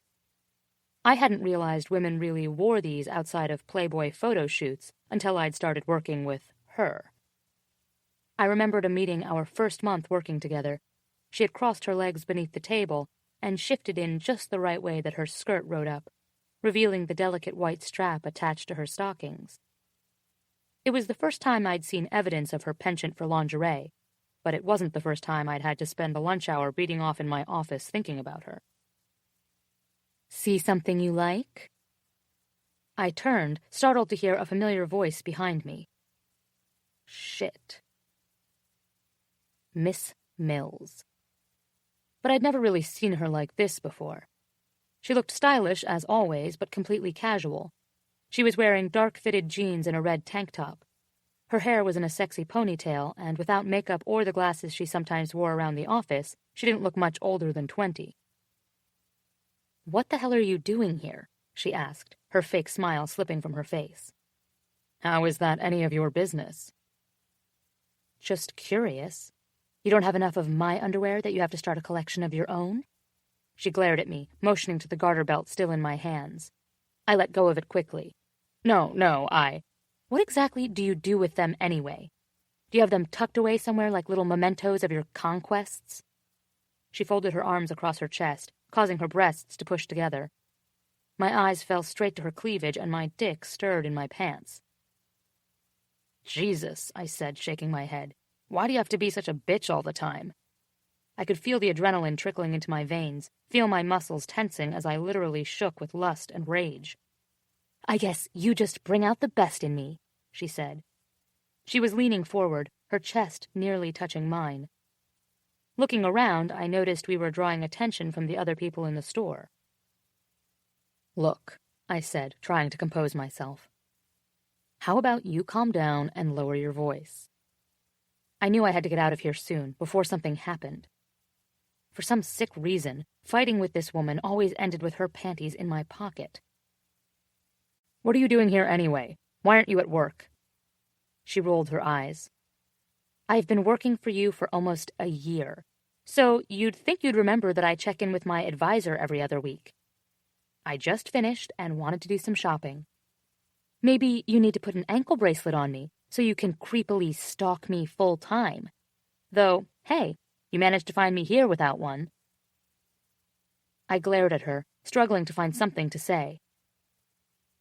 "You're always so fucking pissy with me." "Nice one, Ben. Really clever." "Come with me," she said, and grabbed hold of my arm, dragging me to the back of the store. She pulled me around a corner and into a dressing room. She had obviously been here a while. There were piles of lingerie on the chairs, and hangers full of unidentifiable scraps of lace. Music was being piped through overhead speakers, and I was glad I wouldn't have to worry about keeping my voice down as I strangled her. Closing the large mirrored door opposite a silk-covered chaise, she stood with her eyes locked on mine. "Did you follow me here?" "Why the hell would I do that?" "So you just happened to be browsing around a women's lingerie store. Just some pervy thing you do in your spare time?" "Get over yourself, Miss Mills." "You know, it's a good thing you've got that big dick to make up for that mouth of yours." I found myself leaning forward, whispering, "I'm pretty sure you'd be thrilled with my mouth, too." Suddenly, everything felt too intense, too loud, too vivid. Her chest was heaving, and her gaze shifted to my mouth as she bit her bottom lip. Slowly wrapping my tie around her fist, she pulled me to her. I opened my mouth, feeling her soft tongue press forward. I couldn't pull back now, and slid one hand to her jaw and the other up to her hair. I removed the clip holding her ponytail, and soft waves fell around my hand. I fisted the mass tightly, jerking her head to better accommodate my mouth. I needed more. I needed all of her. She moaned, and I pulled it tighter. "You like that?" God, yes. At that moment, hearing those words, I didn't care about anything else. Where we were, who we were, or how we felt about each other, never in my life had I felt such raw chemistry with anyone. When we were together like this, nothing else mattered. My hands ran down her sides, and I gripped the hem of her shirt, bringing it up and over her head, breaking our kiss for only a second. Not to be left behind, she pushed my jacket from my shoulders and it dropped to the floor. My thumbs ran circles across her skin as I moved my hands to the waist of her jeans. Quickly undone, they fell to the floor, and she kicked them off along with her sandals. I kissed down her neck and shoulders. "Damn," I growled. Looking up, I could see her perfect body reflected back at me in the full-length mirror. I had fantasized about her undressed more times than I could probably admit, but reality, in daylight, was better. So much better. She was wearing sheer black panties that only covered half her ass, and a matching bra, her silky hair spilling down across her back. The muscles in her long-toned legs flexed as she pushed up on her toes to reach my neck. The visual, along with the feeling of her lips, made my dick push painfully against the confines of my pants. She bit my ear hard as her hands went to the buttons of my shirt. "I think you like it rough, too." I undid my pants and belt, pushing them and my boxers to the floor, and then pulled her with me to the chaise. A thrill shot through me as my hands moved around her ribs to the clasp of her bra. Her breasts pressed against me as if urging me on, and I kissed along her neck as my fingers quickly unhooked her bra and I slipped the straps from her shoulders. I pulled back slightly to allow the garment to fall, and for the first time took in the full view of her breasts completely bared to me. Fucking perfect. In my fantasies, I'd done everything to them. Touched them, kissed them, sucked them, fucked them, but nothing compared to the reality of just staring at them. Her hips rolled over me, and nothing but her tiny panties separated us. I buried my face in her chest, and her hands ran through my hair, pulling me closer. "You want to taste me?" she whispered, staring down at me. She pulled my hair hard enough to yank my head away from her skin. I had no smart-ass remark. Nothing biting to get her to stop talking and just fuck me. I did want to taste her skin. I wanted it more than I think I'd ever wanted anything. "Yeah." "Ask nicely, then." "Fuck asking nicely. Let me go." She whimpered, leaning forward to let me suck a perfect nipple into my mouth, causing her to pull harder on my hair. Damn, that felt good. So many thoughts ran through my mind. There was nothing in this world I wanted more than to bury myself in her. But I knew when it was over I would hate us both. Her for making me weak, and myself for allowing lust to override my common sense. But I also knew I couldn't stop. I had turned into a junkie, living for my next fix. My perfectly constructed life was crashing around me, and all I cared about was feeling her. Sliding my hands down her sides, I let my fingers run along the waist of her underwear. A shiver went through her, and I closed my eyes tightly as I bound the material in my hand, willing myself to stop. "Go ahead and rip them. You know you want to," she murmured into my ear and then bit down hard. A half-second later, her panties were nothing but a mess of lace in the corner of the room. Grabbing her hips roughly, I lifted her and held the base of my dick with the other hand, and pulled her down onto me. The feeling was so intense that I had to forcefully still her hips to keep from exploding. If I lost it now, she would only throw it back in my face later, and I wouldn't give her the satisfaction. Once I felt in control again, I began moving her hips. We hadn't been in this position yet, her on top, face to face, and even though I hated to admit it, our bodies fit together perfectly. Bringing my hands down her hips to her legs, I gripped one in each hand and wrapped them around my waist. The change of position brought me deeper inside her, and I buried my face in her neck to keep from groaning out loud. I was aware of the sounds of voices all around us as people entered and left the other dressing rooms. The thought that we could get caught at any moment only made this better. Her back arched as she stifled a moan, and her head fell back. The deceptively innocent way she bit her lip was driving me crazy. Once again, I found myself looking over her shoulder to watch us in the mirror. I had never seen anything so erotic in my entire life. She pulled my hair once again, guiding my mouth back to hers, our tongues gliding together, matching the motion of our hips. "You look so good over me," I whispered into her mouth. "Turn around. You need to see something." I pulled her up and turned her to face the mirror. With her back against my chest, she lowered herself back onto me. "Oh, God," she said.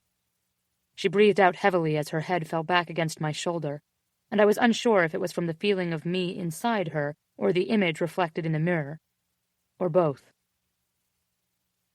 I gripped her hair and forced her head back up. "No, I want you to look right there," I growled in her ear, meeting her gaze in the mirror. "I want you to watch, and tomorrow, when you're sore, I want you to remember who did it to you." "Stop talking," she said, but she shivered, and I knew she loved every word. Her hands ran up her body and behind her until they dug into my hair. I touched every inch of her body, and I trailed biting kisses along the back of her shoulders. In the mirror, I could see myself sliding in and out of her, and as much as I didn't want these memories in my head, I knew that was a sight I would never forget. I moved one hand down to her clit. "Oh, shit," she whispered. "Please." "Like this?" I asked, pressing, circling. "Yes, please, more.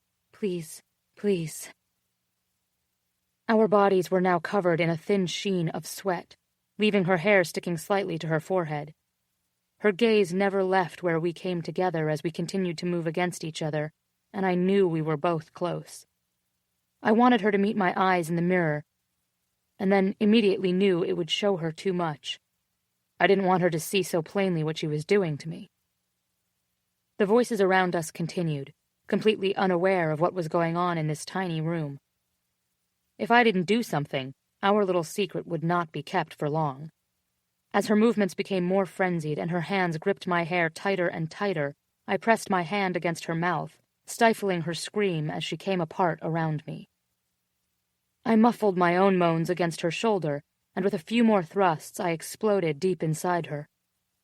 Her body slumped into me as I leaned back against the wall. I needed to get up. I needed to get up and dress, but I didn't think my shaky legs could carry me. Any hope I'd had that the sex would become less intense and that I would get over this obsession was quickly being crushed. Reason was slowly beginning to seep back into my consciousness, along with the disappointment that I had once again succumbed to this weakness. I shifted her up and off my lap before bending to reach for my boxers. When she turned and looked at me, I expected hatred or indifference. But there was something vulnerable in her eyes before they snapped shut and she looked away. We both dressed in silence. The fitting room area suddenly seemed too quiet and too small, and I was overly aware of each breath she took. Straightening my tie, I picked up the torn panties from the floor, depositing them in my pocket. I went to grab the door handle and stopped. Reaching out, I ran my hands slowly along the lacy fabric hanging from one of the hooks on the wall. I met her eyes and said, "Get the garter belt, too." And without looking back, I walked out of the dressing room. 5. There were 83 vents, 29 screws, 5 blades, and 4 bulbs on the ceiling fan above my bed. I rolled to my side, certain muscles mocking me and providing undeniable proof of why I was unable to sleep. "I want you to watch. And tomorrow, when you're sore, I want you to remember who did it to you." He wasn't kidding. Without realizing it, my hand had traveled to my breast, absently twisting my nipple beneath my tank top. Closing my eyes, the touch of my own hands turned into his in my memory. His long, graceful fingers ghosting along the undersides of my breasts, his thumbs brushing my nipples, cupping me in his large palms. Damn it. I let out a loud sigh and kicked a pillow off my bed. I knew exactly where this train of thought was headed. I had done this exact same thing 3 nights in a row, and it had to stop now. With a huff, I rolled over onto my stomach and closed my eyes tight, willing sleep to come, as if that ever worked. I still remembered, with perfect clarity, the day almost a year and a half ago when Elliot asked me up to his office for a talk. I'd started at RMG, working as a junior assistant for Elliot when I was in college. When my mother died, Elliot had taken me under his wing. Not so much a father figure, but certainly as a caring and warm mentor who had me to his home for dinner to keep an eye on my emotional state. He'd insisted his door would always be open for me. But on that particular morning, when he phoned my office, he sounded uncharacteristically formal, and frankly, I was scared shitless. In his office, he'd explained how his youngest son had lived in Paris for the past 6 years, working as a marketing executive for L'Oreal. This son, Bennett, was finally coming home and in 6 months would take over the position of Chief Operating Officer at Ryan Media. Elliot knew I was a year into my business degree and was looking into internship options that would give me the critical hands-on experience I needed. He insisted I complete my master's internship at RMG, and that the youngest Mr. Ryan would be more than thrilled to have me on his team. Elliot handed me the company-wide memo that would circulate the following week to announce Bennett Ryan's arrival. Wow. That was my only thought as I looked over the paper on my way back to my office. Executive VP of Product Marketing at L'Oreal in Paris. Youngest nominee ever featured in the Crane's 40 Under 40 list. Published several times in the Wall Street Journal. A dual MBA from NYU Stern School of Business and HEC Paris, where he specialized in corporate finance and global business, graduating summa cum laude. All by the age of 30. Christ. What was it Elliot had said? Extremely driven? That was an understatement if I'd ever heard one. Henry had hinted that his brother didn't quite share his laid-back personality, but when I'd seemed concerned, he quickly put my mind at ease.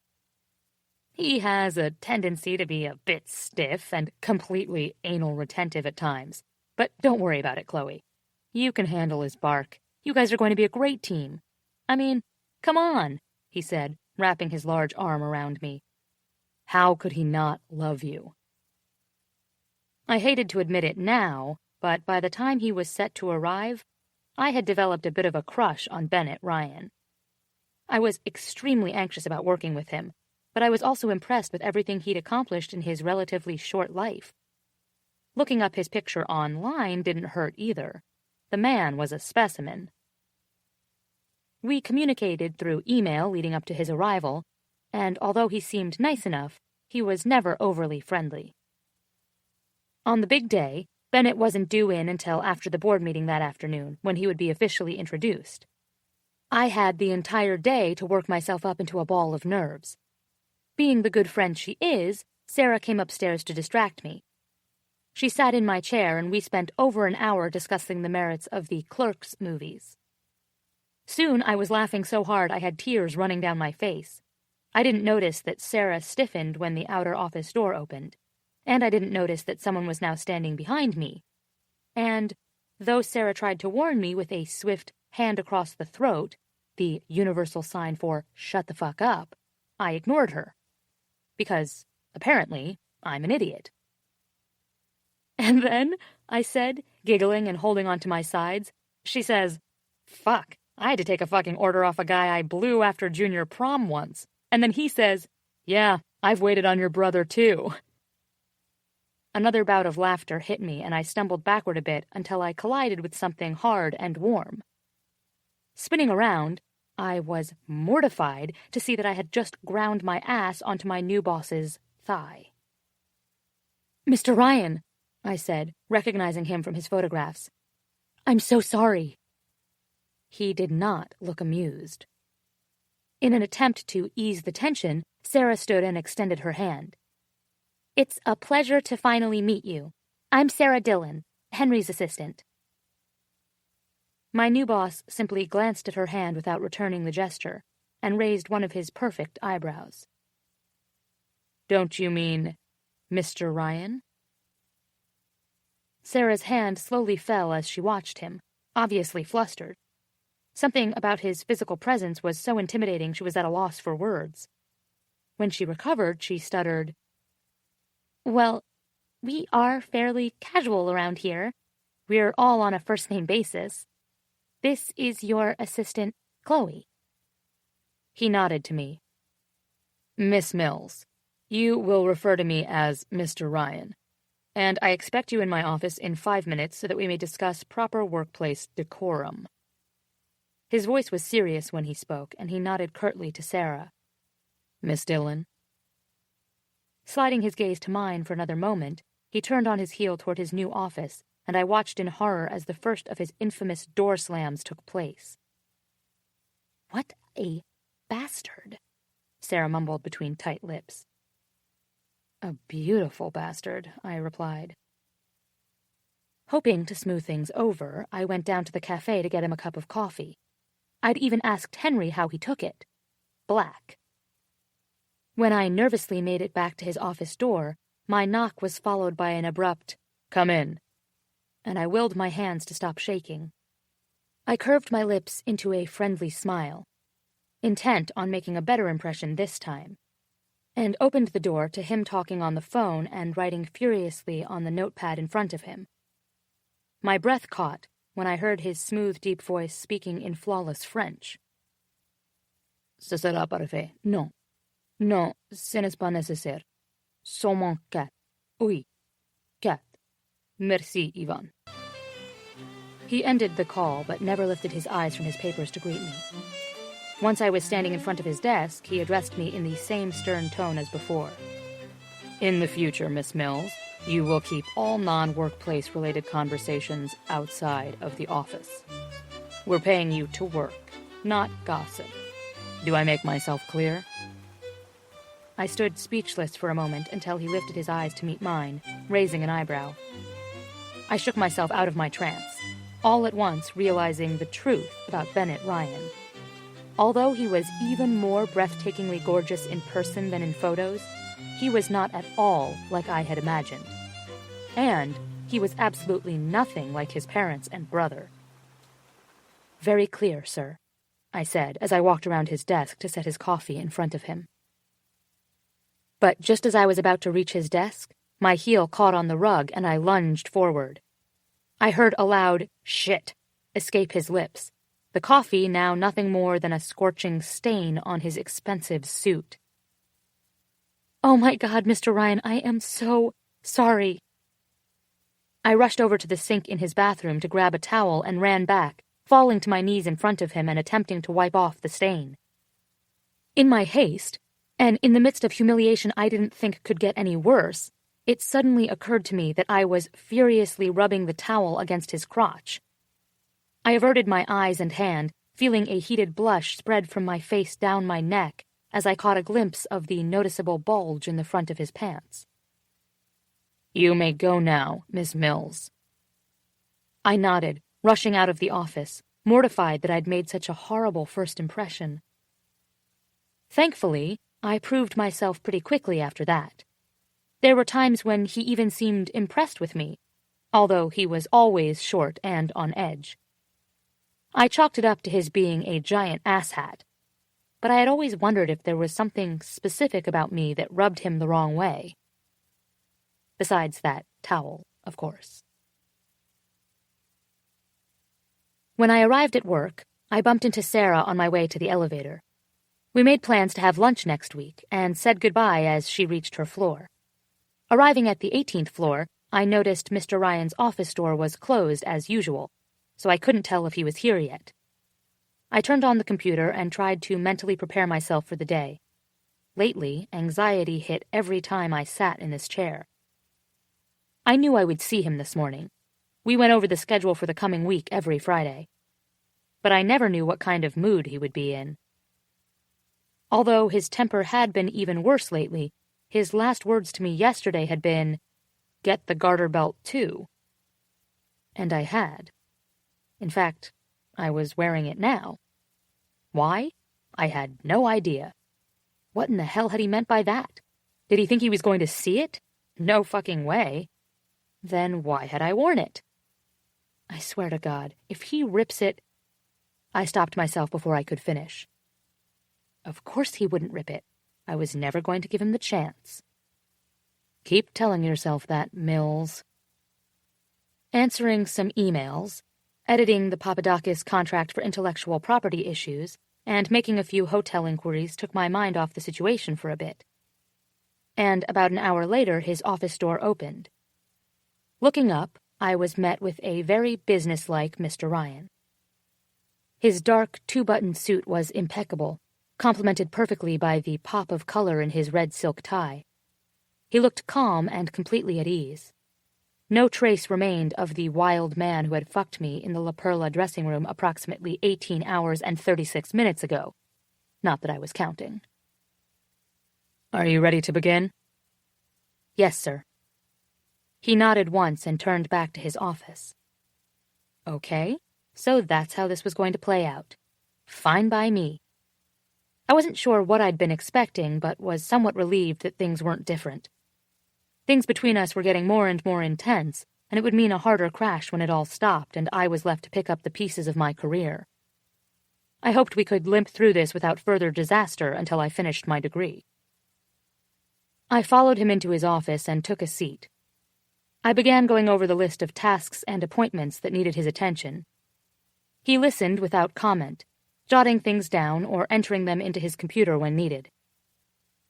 There's a meeting with Red Hawk Publishing scheduled for 3 this afternoon. Your father and brother are also planning to attend. It will probably take up the rest of the afternoon, so your calendar has been cleared. And so it went, until eventually we got to the part I'd been dreading. Lastly, the J.T. Miller Marketing Insight Conference is in San Diego next month, I said, suddenly becoming interested in what I was doodling in my calendar. The pause that followed seemed to drag forever, and I glanced up to see what was taking so long. He was staring at me, tapping a gold pen on the desk, his face completely void of any expression. Will you be accompanying me? He asked. Yes. My one word created a suffocating silence in the room. I had no idea what he was thinking as we looked at each other. It's in the terms of the scholarship that I attend. I, also think it'd be good to have me there to, help manage your affairs. Make all the necessary arrangements, he said with an air of finality as he resumed typing on his computer. Assuming I had been dismissed, I stood and began walking toward the door.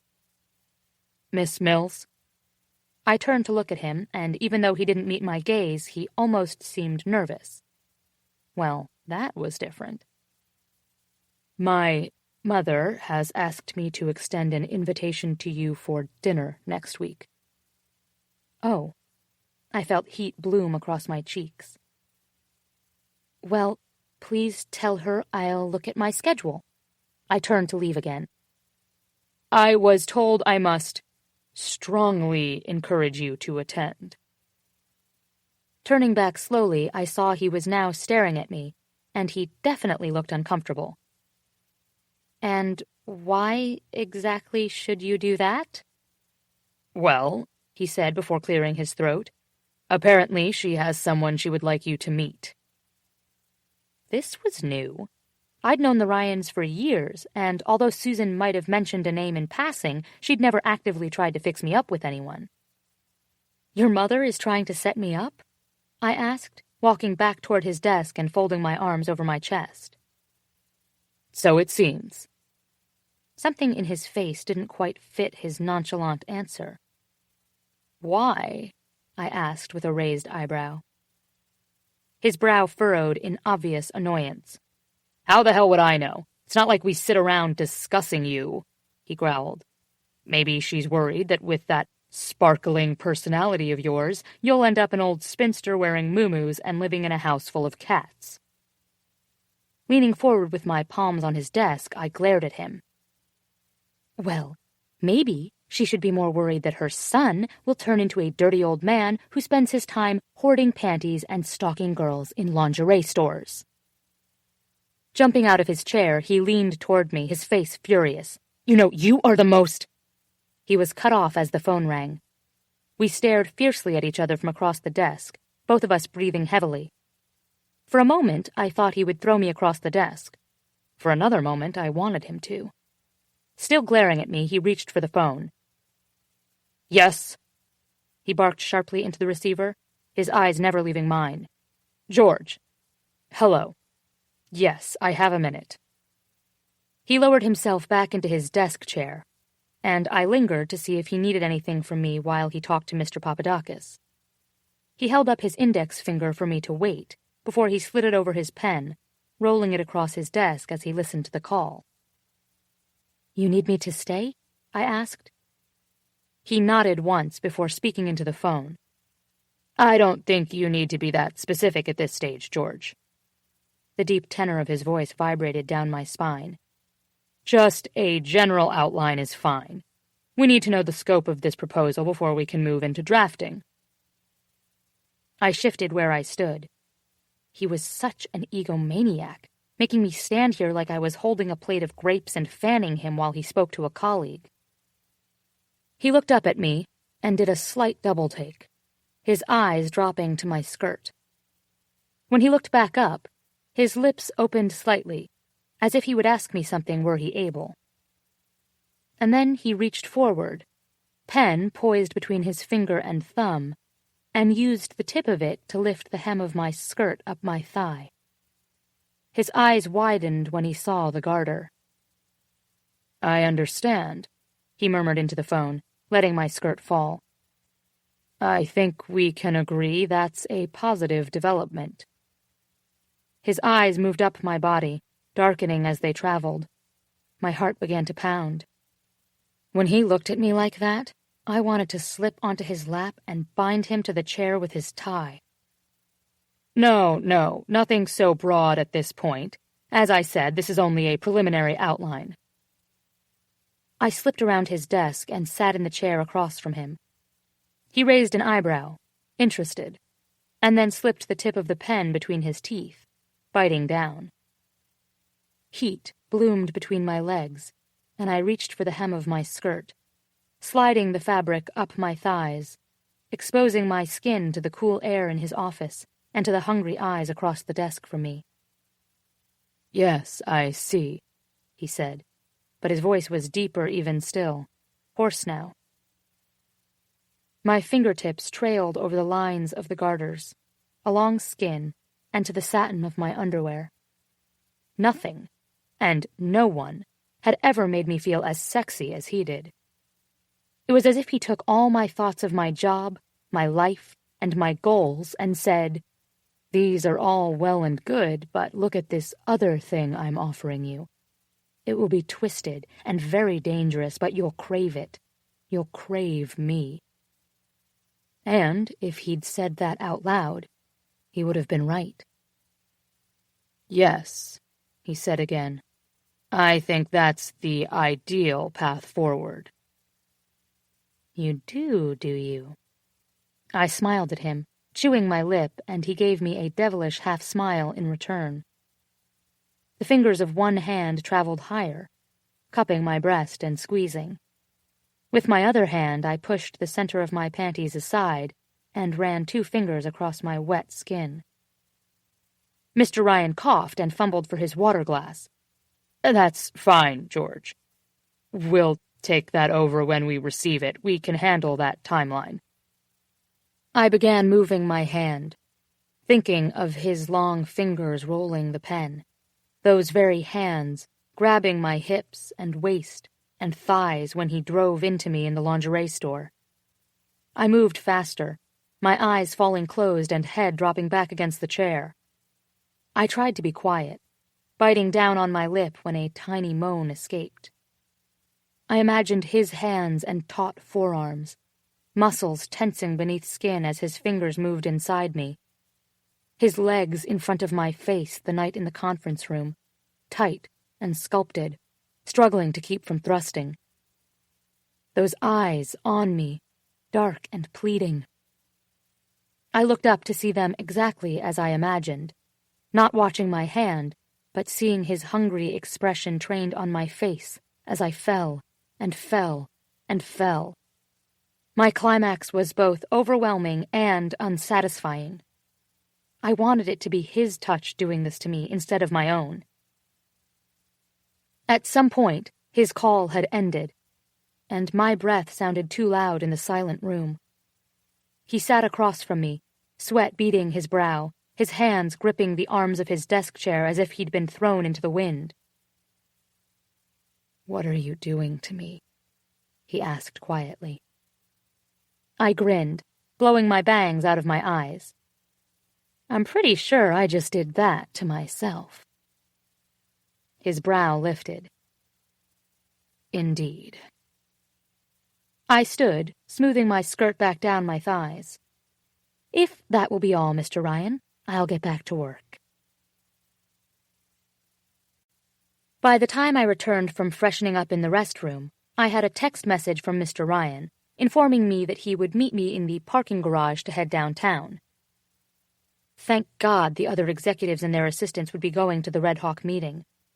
I knew from our history that if I had to sit in a limo with that man alone for 20 minutes, especially after what I just did, there were only 2 possible outcomes, and only one of them ended with his balls intact. The limo was waiting right outside, and as I made my way to it, our driver smiled widely to me and opened the door. "Hey, Chloe. How's work?" "Busy, fun, never-ending." "How's school?" I smiled back. Stuart was my favorite driver, and although he had a tendency to be a bit of a flirt, he always made me smile. "If I could drop physics and still graduate with a degree in biology, I would." "Too bad you aren't a scientist, or you could tutor me," he said, wiggling his eyebrows. "If you two are finished, we actually have somewhere important to be. Maybe you can flirt with Miss Mills on your own time." Mr. Ryan was apparently already inside waiting for me, and he glared at the 2 of us as he retreated back into the car. I grinned and rolled my eyes at Stuart before stepping inside. Aside from Mr. Ryan, the car was empty. "Where are the others?" I asked, confused, as we pulled away. "They have a dinner meeting later this evening and decided to drive separately." He busied himself with his printouts. I couldn't help but notice the way he was nervously tapping his fancy Italian Oxfords. I eyed him suspiciously. He didn't look any different. In fact, he looked sexier than hell. His hair was its usual perfect mess. As he absent-mindedly lifted his gold pen to his lips, just as he had in his office earlier, I actually had to shift in my seat to ease my discomfort. When he looked up, the smirk on his face let me know I had been caught ogling him. "See something you like?" he asked. "Not back here," I replied with a smirk of my own. And, just because I knew it would get to him, I purposely recrossed my legs, making sure my skirt rode up a bit more than was appropriate. Maybe he needed to remember who could win at this game. The scowl was back in an instant. Mission accomplished. The 18.5 minutes left of our 20-minute drive were spent trading dirty looks across the car, while I tried to pretend I wasn't fantasizing about having his pretty head between my legs. Needless to say, by the time we got there, I was in a bad mood. The next 3 hours passed at a snail's pace. The other executives arrived, and introductions were made all around. A particularly striking woman named Lila seemed to take an immediate interest in my boss. She was in her early 30s, with thick red hair, luminous dark eyes, and a body to die for. And, of course, the panty-dropping smile was in full force as he nearly charmed her unconscious the entire afternoon. Asshole. When we walked into the office at the end of the day, after an even more tense drive back, it still seemed like Mr. Ryan had something to say, and if he didn't do it soon, I was going to explode. When I wanted him to be quiet, he couldn't keep his mouth shut, but when I needed him to say something, he became a mute. A sense of déjà vu and dread filled me as we made our way through the semi-deserted building and toward the elevator. The second those gold doors closed, I wished I were anywhere but standing next to him. Was there suddenly less oxygen in here? As I glanced at his reflection in the polished doors, it was hard to tell how he felt. He'd loosened his tie and his suit jacket was slung over his arm. During the meeting, he'd rolled the sleeves of his dress shirt partway up his forearms, and I tried not to stare at the lines of muscle beneath his skin. Other than the constant clenching of his sharp jaw and his downcast eyes, he looked completely calm. When we reached the 18th floor, I let out a giant breath. That had to have been the longest 42 seconds of my life. I followed him through the door, trying to keep my eyes off him as he quickly entered his own office. But to my surprise, he didn't close the door behind him. He always closed his door. I quickly checked my messages and wrapped up a few last-minute details before I could leave for the weekend. I don't think I'd ever been in more of a hurry to get out of here. Well, that wasn't exactly true. The last time we were alone on this floor, I had made a pretty quick getaway.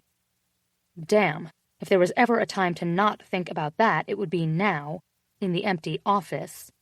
Just me and him. He left his office right as I was gathering my things, placing an ivory envelope on my desk and continuing to the door without pausing. What the hell was this? Quickly opening the envelope, I saw my name on several pieces of elegant ivory paper. It was paperwork for a private credit account at La Perla, with Mr. Bennett Ryan as the account holder. He opened a credit account for me? What the hell is this? I said, seething. I jumped from my chair and asked, "You got me a line of credit?" Stopping mid-stride and hesitating slightly, he turned to face me. "After your little show today, I made a phone call and arranged for you to purchase whatever you need. Of course, there's no limit on the account," he stated flatly, having wiped all trace of discomfort from his face. This is why he was such a master at what he did. He had an uncanny ability to regain control of any situation. But did he honestly think he could control me? "So, to be clear," I said, shaking my head and trying to keep some semblance of calm, "you arranged to buy me underwear." "Well, just to replace the things that I—" He stopped, possibly rethinking his response. "The things that have been damaged. If you don't want it, don't fucking use it," he hissed before turning to leave again. "You son of a bitch." I managed to stand in front of him, the crisp stationery now a mangled ball of paper in my clenched fist. "Do you think this is funny? Do you think I'm some plaything you can just dress up for your own amusement?" I didn't know who I was angrier with, him for thinking of me that way, or me for allowing this thing to start in the first place. He scoffed. "Oh yes, I find this absolutely hilarious." "Take this and stick it up your ass." I shoved the ivory paper into his chest and grabbed my purse, turning and literally sprinting to the elevator. What an egotistical, womanizing ass. Logically, I knew that he hadn't meant to insult me. At least, I hoped not. But this was exactly why you don't fuck your boss. Why you definitely don't get off and give him a little show in his office. Apparently, I missed that part of orientation. "Miss Mills," he shouted, but I ignored him and stepped into the elevator. "Come on," I said to myself as I repeatedly pushed the button for the parking garage. His face appeared just as the doors closed, and I smiled to myself as I flipped him off. Real mature, Chloe. "Shit, shit, shit!" I yelled into the empty elevator, practically stomping my feet. That bastard had ripped his last pair of panties. The elevator chimed, signaling that I'd reached the garage, and muttering to myself, I made my way to my car. The garage was dimly lit, and mine was one of the only cars left on this level, but I was too furious to even give it a second thought. I'd hate to see the unlucky prick who dared mess with me right now. Just as that thought entered my mind, I heard the stairwell door burst open and Mr. Ryan call out from behind me. "Christ, will you fucking wait?" he shouted. It did not escape my attention that he was out of breath. I suppose sprinting down 18 flights of stairs would do that to a person. Unlocking my car, I jerked open the door and threw my purse onto the passenger seat. "What the hell do you want, Ryan? God, can you take it out of bitch mode for 2 seconds and listen to me?" I spun around to face him. "Do you think I'm some kind of whore?" 100 different emotions flashed across his face. Anger, shock, confusion, hate, and fuck me if he didn't look delicious. He'd opened the collar of his shirt. His hair was an absolute mess, and the bead of sweat running down the side of his jaw was not helping the situation. I was determined to stay mad. Keeping a careful distance, he shook his head. "Jesus," he said, looking around the garage. "You think I see you as a whore? No, it was just in case." He stopped, trying to organize his thoughts. He seemed to finally give up, jaw clenched. The rage was coursing through me so strongly that before I could stop myself, I stepped forward and slapped him hard across the face. The sound cracked through the empty garage. With a shocked and furious glare, he reached up and touched the spot where I had struck him. "You may be my boss, but you do not get to decide how this works." The silence stretched before us, the sounds of the traffic and the outside world barely registering in my consciousness. "You know," he began with a dark stare, taking a single step toward me, "I didn't hear you complaining." Oh, that smooth fucker. "Against the window?" Another step. "In the elevator and stairwell? In the dressing room while you watched me fuck you?" And another. "When you spread your legs in my office today, I didn't hear one word of protest out of that fucking mouth of yours." My chest was heaving, and I could feel the cool metal of my car through the thin material of my dress. Even with my shoes, he still stood a full head above me, and when he leaned down, I could feel his warm breath against my hair. All I had to do was look up, and our mouths would meet. "Well, I'm over it," I said through clenched teeth, but each labored breath brought me a brief moment of relief as my chest grazed against his. "Of course you are," he whispered, shaking his head and moving even closer, his erection pressing into my stomach. He braced his hands against the car, trapping me. "Completely over it." "Except maybe," I said, not sure whether I meant to say it out loud. "Maybe just one more time?" His lips barely brushed mine. It was too gentle, too real. Turning my face up, I whispered against his mouth, "I don't want to want this. It's not good for me." His nostrils flared slightly, and just when I thought I would go insane, he took my lower lip roughly between his and pulled me to him. Growling into my mouth, he deepened the kiss and pushed me forcefully against the car. Like last time, he reached up and removed the pins from my hair. Our kisses were teasing, then rough, coming together and pulling apart, hands fisting in hair and tongues sliding against each other. I gasped as he bent his knees slightly, grinding his cock against me. "God," I moaned, wrapping my leg around him and digging my heel into his thigh. "I know." He exhaled heavily into my mouth. Looking down at my leg and cupping my ass with his hand, he gave it a rough squeeze and murmured, "Have I ever told you how fucking hot those shoes are? What are you trying to do to me with those wicked little bows?" "Well, there's another bow somewhere else, but you'll need some luck finding it." He pulled away. "Get in the fucking car," he said, his voice rumbling deep in his throat as he yanked the door open. I glared at him, willing, rational thought to penetrate my clouded brain. What should I do? What did I want? Could I just let him have my body like this again?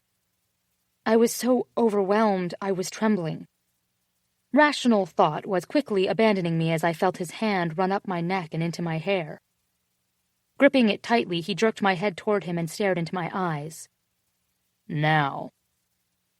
The decision was made, and once again I wrapped his tie around my wrist, pulling him into the back seat. Once the door closed behind him, he wasted no time going for the ties on the front of my dress.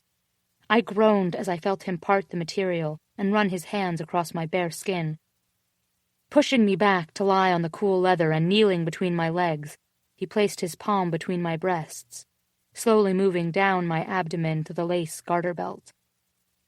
His fingers traced the delicate ribbons to the edge of my stockings and back up again, moving to run across the edge of my panties.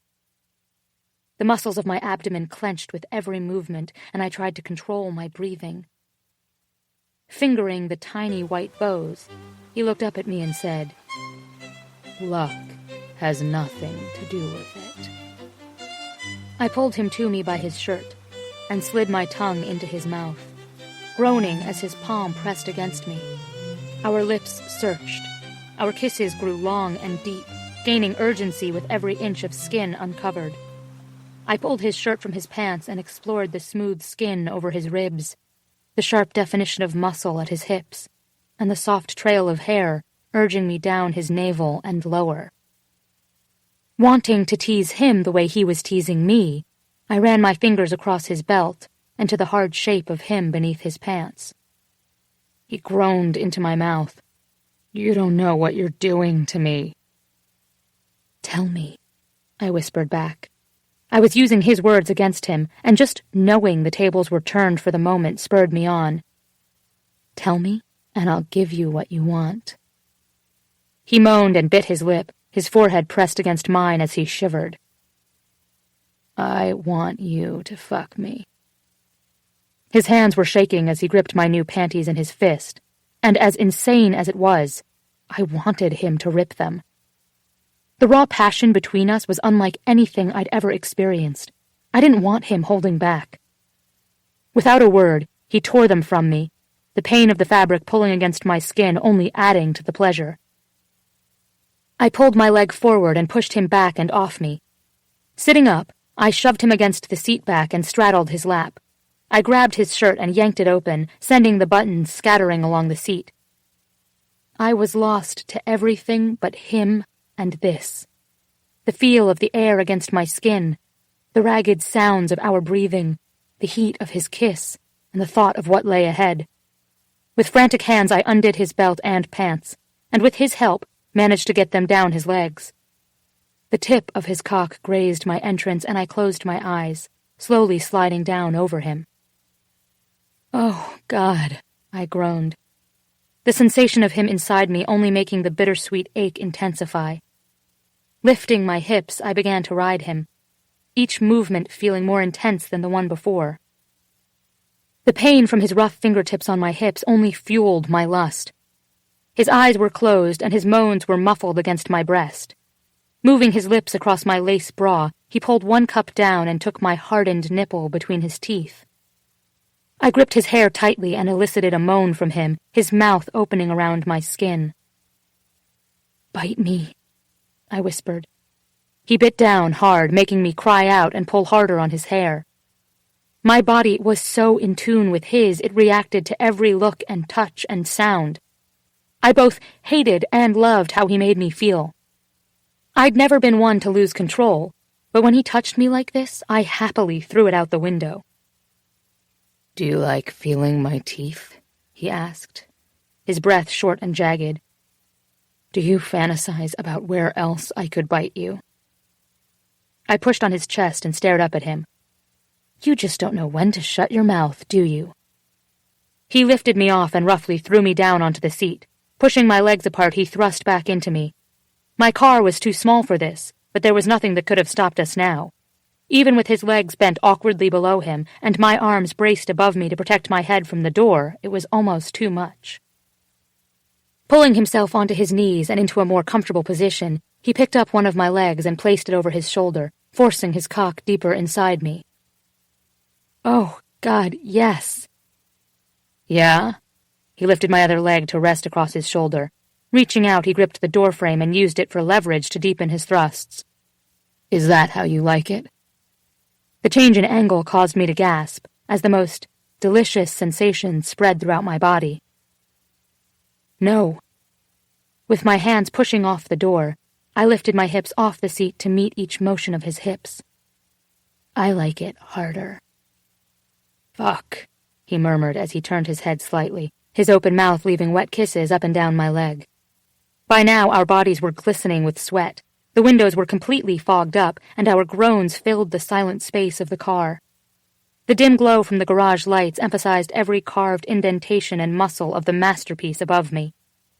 I watched him in awe, his body straining with the effort, his hair mussed and sticking to his damp forehead, the tendons in his neck pulled tight.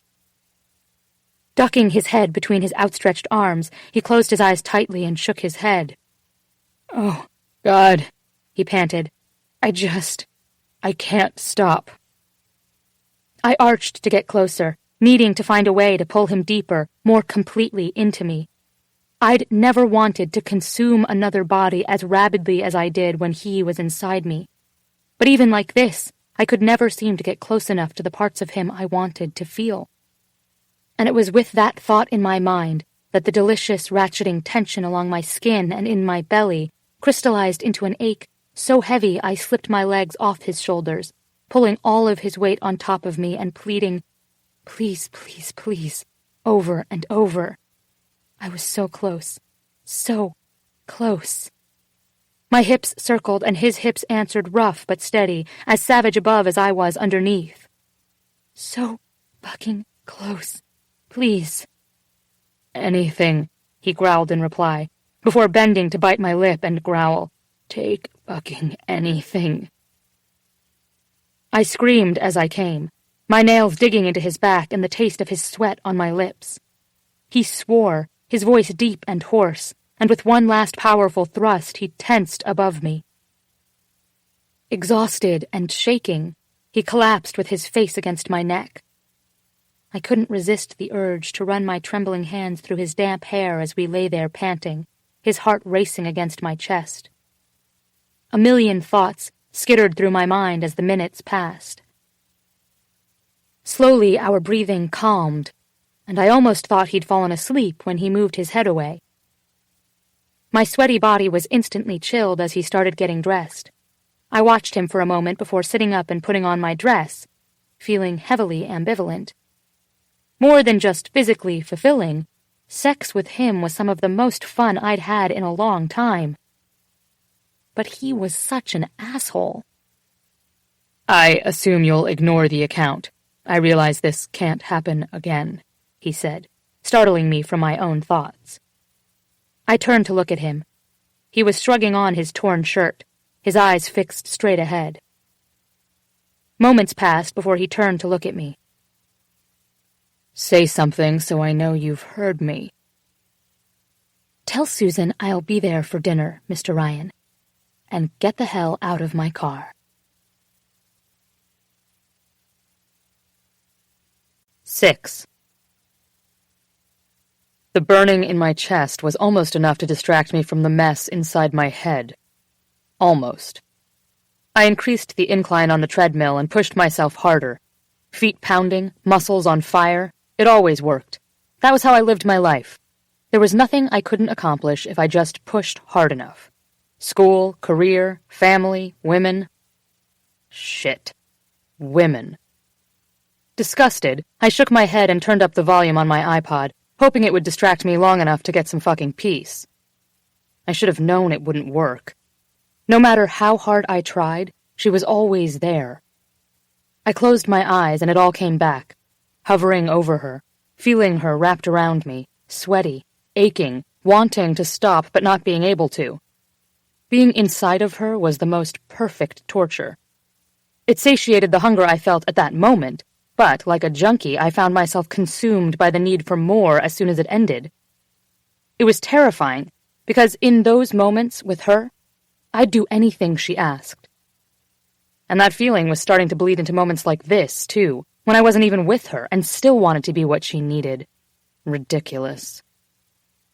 My earbud was tugged free, and I turned toward the source of the annoyance. "What?" I said, glaring at my brother. "You keep that up, we're going to be peeling you off the floor, Ben," he replied. "What'd she do to piss you off this time?" "Who?" He rolled his eyes. "Chloe." I felt my stomach tighten at the sound of her name and focused my attention back on the treadmill. "What makes you think this has anything to do with her?" "Because I'm not a fucking idiot?" "Nothing's bothering me. And even if something was, why on earth would it have anything to do with her?" He laughed, shaking his head. "I've never met anyone who gets this kind of reaction out of you. And you know why, don't you?" He had shut off his machine and was now focusing all his attention on me. I'd be lying if I said it wasn't a little unnerving. My brother was perceptive, too perceptive at times. And if there was ever anything I wanted to keep from him, it was this. I kept my gaze forward as I ran, trying not to meet his eyes. "Enlighten me." "Because you two are too much alike," he said smugly. "What?" Several people turned to see why I was yelling in the middle of the crowded gym. I slammed my hand down on the stop button and turned to face him. "How could you even think that? We are nothing alike." I was sweaty, out of breath, and ramped up from running 10 miles. But right now, the rise in my blood pressure had nothing to do with my workout. Taking a long drink from his water bottle, Henry continued to smirk. "Who do you think you're talking to? I've never met two people more alike. First of all," he paused, clearing his throat and bringing his hand up to dramatically tick things off on his fingers. "You're both intelligent, determined, hard-working, and loyal. And," he continued, pointing at me, "she's a firecracker. In fact, she's the first woman in your entire life who can stand up to you and doesn't follow you around like some lost puppy. You hate how much you need that." Had everyone lost their mind? Sure, she might be some of those things. Even I couldn't deny that she was incredibly intelligent. She was a hard worker. I was often surprised at how well she kept up with things. She was definitely determined, although I would describe it more along the lines of pig-headed or stubborn. And there was no question of her loyalty. She could have sold me out 100 times since we'd started this sick game. I stood glaring at him as I tried to formulate my response. "Yeah, well, she's also a raving bitch." "Nice, very articulate, Bennett." Stepping down, I quickly wiped off my machine and made my way across the gym in an effort to escape. He laughed happily behind me. "See? I knew she was getting to you." "Fuck off, Henry." I settled in to do some sit-ups when he stood over me, grinning like a cat that swallowed a canary. "Well, my work is done here," he said, brushing off his hands and looking increasingly pleased with himself. "Guess I'll be heading home." "Good. Go." Laughing, he turned to leave. "Oh, but before I forget, Mina wanted to see if you managed to convince Chloe to make it to dinner." I nodded, sitting up to fiddle with my shoelaces. "She said she'd be there." Am I the only one who thinks it's hilarious that Mom wants to set her up with Joel Signoli? There went that feeling in my chest again. Henry and I had grown up with Joel, and he was a pretty decent guy, but something about the thought of the two of them together made me feel like I wanted to punch something. "I mean, Joel is great," he continued, "but Chloe's a bit out of his league, don't you think?"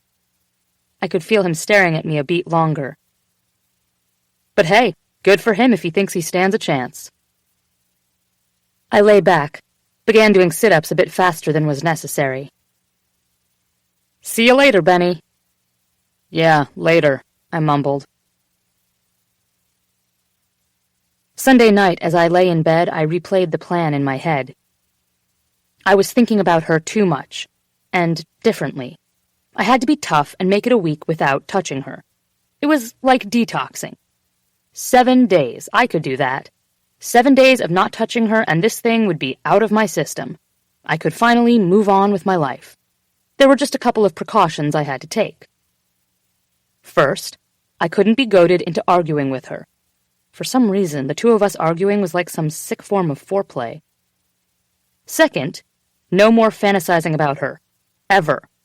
That meant no more reliving sexual encounters, no more fantasizing about new ones, and no more picturing her naked or with any of my body parts coming in contact with any of hers.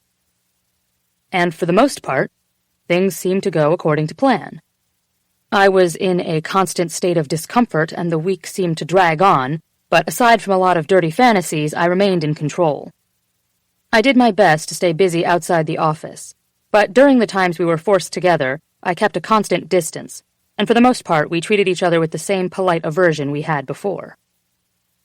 But I swear she was trying to break me. Each day, it seemed that Miss Mills looked sexier than the day before. Every day there was something about what she wore or did that brought my mind back to the gutter. I'd made a deal with myself that there would be no more lunchtime sessions. I had to stop this, and imagining her while masturbating, hell, imagining her masturbating wasn't going to help. Monday, she wore her hair down. All I could think about as she sat across from me during a meeting was wrapping it around my hands as she went down on me.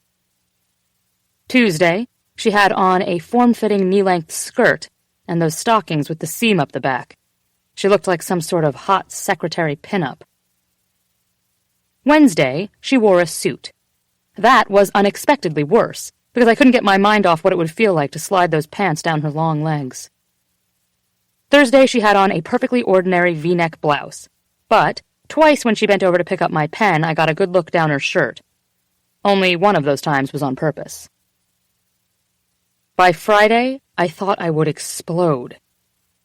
I hadn't jacked off once all week and was walking around with the worst case of blue balls known to man. As I walked into the office Friday morning, I was praying that maybe she would call in sick. Somehow, I knew I wouldn't be that lucky. I was horny and in a particularly bad mood, and when I opened the office door, I almost had a heart attack. She was bent over, watering a plant in a charcoal gray sweater dress and knee-high boots. Every curve of her body was on display. Someone up there really hated me. "Good morning, Mr. Ryan," she said sweetly, stopping me as I passed her. Something was up. She never said anything sweetly to me. I eyed her suspiciously. "Good morning, Miss Mills. You seem to be in an exceptionally cordial mood today. Did somebody die?" The corner of her mouth lifted in a devilish smirk. "Oh, no. I'm just excited about dinner tomorrow, and meeting your friend Joel. Henry's told me all about him. I think we really might have a lot in common." Son of a bitch. Oh, right. Dinner. I'd completely forgotten. Yes, you and Joel. Well, since he's a mama's boy and you're an overbearing shrew, you two should find a pretty solid love connection. I'd love a cup of coffee if you're getting one for yourself. I turned and headed into my office. It occurred to me that it might not be in my best interest to let her make my coffee. One of these days she was likely to put something in it, like arsenic. Before I'd even sat down, she knocked at my door. "Come in." She set my coffee down hard enough that some of it spilled on what she knew damn well was a custom-built $15,000 desk, and turned to look at me. "Are we having the scheduling meeting this morning?" She was standing near my desk in a pool of sunlight. Shadows draped across her dress, accentuating the curve of her breasts. Fuck. I wanted to pull her tight nipple into my mouth. Was it cold in here? How could she be cold when I was sweating bullets? I had to get the hell out of here. No, I forgot about a meeting downtown this afternoon, so I'll be leaving for the day in about 10 minutes. Just email me all the details, I replied quickly, heading for the safety and coverage of my desk chair. I wasn't aware of any off-site meeting today, she said skeptically. No, you wouldn't have been, I said. It's personal. When she didn't respond, I chanced to glance up and saw a strange expression on her face. What was that look? She obviously looked mad, but there was something else. Was she jealous? Oh, she answered, chewing on her lower lip. Is it with someone I know? She never asked questions about where I was going. I mean, just in case your father or brother need to get a hold of you. Well, I paused, trying to torture her a bit. In this day and age, if someone needs to get a hold of me, they can call my cell phone. Is there anything else, Miss Mills? She hesitated for a moment before lifting her chin and straightening her shoulders. Since you won't be here, I was thinking that I'd like to start the weekend early. Maybe do some shopping for tomorrow night. No problem. I'll just see you tomorrow. Our gazes locked across the desk, and the electricity in the air was so palpable I could feel my heart rate increase. Have a nice meeting, she said through clenched teeth, leaving and closing the door behind her. I was relieved when I heard her leave 15 minutes later. Deciding it was now safe to go, I gathered up my things and headed out. I was stopped by a man carrying a large flower arrangement. "Can I help you with something?" I asked. Looking up from his clipboard, he glanced around before answering, "I have a delivery for a Miss Chloe Mills." Who the hell would send her flowers? Was she seeing someone while we were... I couldn't even finish the thought. "Miss Mills has gone for lunch. She'll be back in about an hour," I lied. I had to get a look at that card. "I'll sign for those and make sure she gets them." He set the arrangement on her desk. Signing the clipboard quickly, I handed him a tip and mumbled a goodbye as he left. For 3 long minutes, I stood and stared at the flowers, willing myself to stop being such a pussy and to definitely not look at the card. Roses. She despised roses. I snickered because whoever sent her these knew nothing about her. Even I knew she didn't like roses. I'd overheard her telling Sarah one day about how one of her dates sent her a bouquet. She'd immediately given them away, disliking the pungent scent. Finally, my curiosity got the better of me, and I ripped the card away from the arrangement. Looking forward to dinner. Joel Signoli. That foreign sensation slowly spread through my chest again as I crumpled the card in my fist. Retrieving the flowers from her desk, I walked out the door, locking up behind me, and made my way down the hall to the elevator. Just as the doors opened, I passed a wide chrome garbage can, and without a second thought, I dropped the vase and all of its contents inside. I didn't know what the fuck was going on with me, but I did know there was no way in hell she was going out with Joel Signoli. 7. I spent the better part of Saturday running at the lake, trying to get some air, some distance, some clarity to my thoughts. Even so, the hour-long drive to my parents' house gave me plenty of time to return to the tangle of frustrations in my head. Miss Mills, how I hated her, how much I craved her, the flowers Joel sent.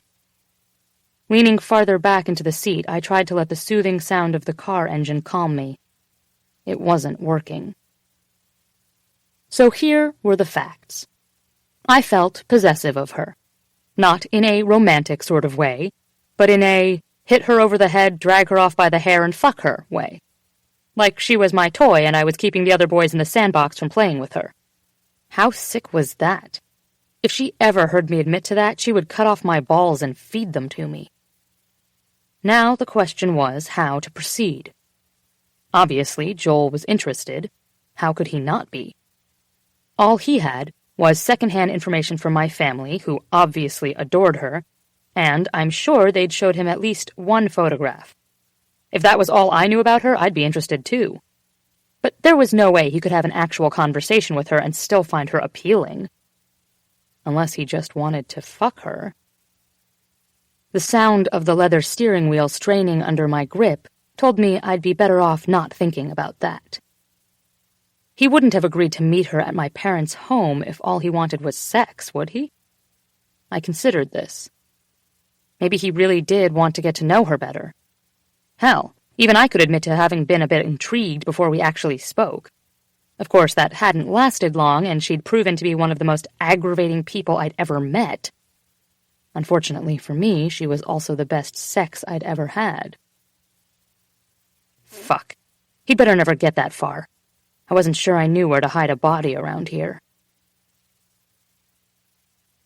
I still remembered the first moment I saw her. My parents had come to visit me one Christmas while I was living abroad, and one of my gifts had been a digital photo frame. While going through the photos with my mom, I paused the slideshow at a picture of my parents standing with a beautiful brown-haired girl. "Who is this with you and Dad?" I asked. Mom told me that her name was Chloe Mills, and that she worked as an assistant for my dad and was all kinds of wonderful. She was probably only 20 in the photograph. but her effortless beauty was arresting. Over the years, her face would pop up in photos that my mom sent to me. Company functions, Christmas parties, even parties at the house. Her name was brought up occasionally as my family recounted stories about the general goings-on of work and life. So when the decision was made that I would come home and take over as COO, my father explained that Chloe was getting her business degree at Northwestern, had a scholarship that required real-world experience, and that mine would be a perfect job for her to shadow for a year. My family loved and trusted her, and the fact that my father and brother had absolutely no reservations about her ability to handle the job spoke volumes. I immediately agreed. I was a bit worried that my appreciation for her appearance would interfere with my ability to be her boss, but I quickly reassured myself that the world was full of beautiful women, and it would be easy enough to separate the two. Oh, how stupid I'd been. And now I could see all the mistakes I'd made over the last few months, how even from that first day it was all leading up to this. To make matters worse, I couldn't seem to seal the deal with anyone lately without thinking of her. Just the thought of the last time I tried was enough to make me wince. It was a few days before the window incident, as I was now referring to it, and I had a charity event to attend. Coming into the office, I was stunned to see Miss Mills in an incredibly sexy blue dress I'd never seen before. The minute I saw her, I'd wanted to throw her on the desk and fuck her senseless. All that night, with my beautiful blonde trophy date by my side, I'd been distracted. I knew I was coming to the end of my rope, and eventually I was going to snap. If only I'd known how soon that would be. I tried to prove to myself that Miss Mills wasn't really getting inside my head by going home with the blonde. Stumbling into her apartment, we'd kissed and undressed quickly, but everything felt off. It's not that she wasn't hot and interesting enough, but as I lay her down, it was dark hair I envisioned spread across the pillow. When kissing her breasts, it was soft, full ones, not silicone I wanted to feel. And even as I rolled on the condom and moved into her, I knew she was just a faceless body I was using for my own selfish needs. I tried to keep Chloe from my thoughts, but was unable to stop the forbidden image of what it would be like to have her under me. Only then did I come hard, quickly rolling off my date and immediately hating myself. Now I was even more disgusted with the memory than when it happened, because I'd let her get into my head and stay there. If I could make it through tonight, things would get easier. I parked the car and began mentally chanting, "You can do this. You can do this." "Mom?" I called out, looking into each room I passed. "Out here, Bennett," I heard her answer from the back patio. I opened the French doors and was greeted with my mother's smile as she put the finishing touches on the outdoor table. I leaned over so she could kiss me. "So, why are we eating out here tonight?" "It's such a lovely evening, and I thought it might make everyone more comfortable than sitting in that stuffy dining room. You don't think anyone will mind, do you?" "Of course not," I said. "It's beautiful out here. Don't worry." And it was beautiful. The patio was topped with a massive white pergola, the beams draped in heavy greenery. The centerpiece was a large rectangular table that sat 8. It was covered in a soft ivory tablecloth and my mother's favorite china. Candles and blue flowers overflowed small silver pitchers running the length of the table, and a wrought iron candelabra flickered overhead. "You do know that not even I can keep Sophia from tearing this stuff off the table, though, don't you?" I popped a grape into my mouth. "Oh, she's with Mina's parents tonight, and just as well," she said. "If Sophia were here, all the attention would be on her." Shit. With Sophia making faces across from me, I would have had something to distract me from Joel. "Tonight is about Chloe, and I'm really hoping that she and Joel hit it off."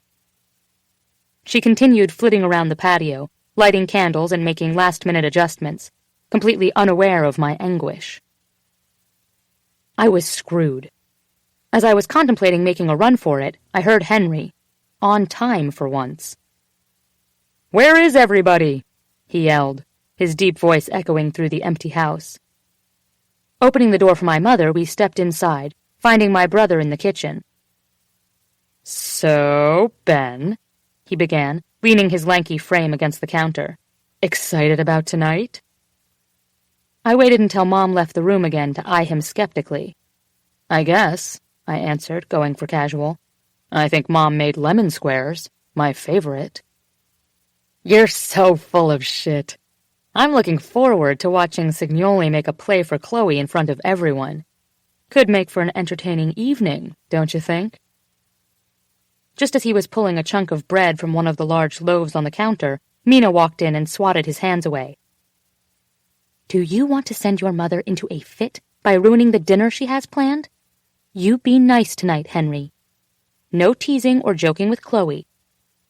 You know she has to be nervous enough about all this. Lord knows she puts up with enough crap from this one," she said, gesturing toward me. "What are you talking about?" I was growing tired of the over-eager Chloe Mills fan club around here. "I haven't done anything to her." "Bennett!" My father stood in the doorway, motioning for me to come with him. I followed him out of the kitchen and into his study. "Please be on your best behavior tonight. I realize you and Chloe don't get along, but this is our home, not your office, and I expect you to treat her with respect." Clenching my jaw tightly, I nodded in agreement, thinking of all the ways I'd disrespected her in the past few weeks. While I went down to the washroom, Joel arrived, bringing a bottle of wine and a few variations on his eager greetings. A, "You look fantastic," for Mom, a, "How's the baby?" for Mina, and a solid handshake and man-hug combination for Henry and Dad. I lingered down the hall, mentally preparing myself for the night ahead. We'd been good friends with Joel growing up and throughout school, but I hadn't seen him since coming home. He hadn't changed much. He was a bit shorter than me, with a slim build, jet black hair, and blue eyes. I suppose some women would consider him attractive. "Bennett!" Handshake. Man-hug. "God, man, how long has it been?" "A long time, Joel. I think since right after high school," I answered, shaking his hand firmly. "How have you been?" "Great! Things have been really great. How about you? I've seen your picture in magazines, so I guess you're doing pretty well for yourself." He patted my shoulder amiably. What a dick.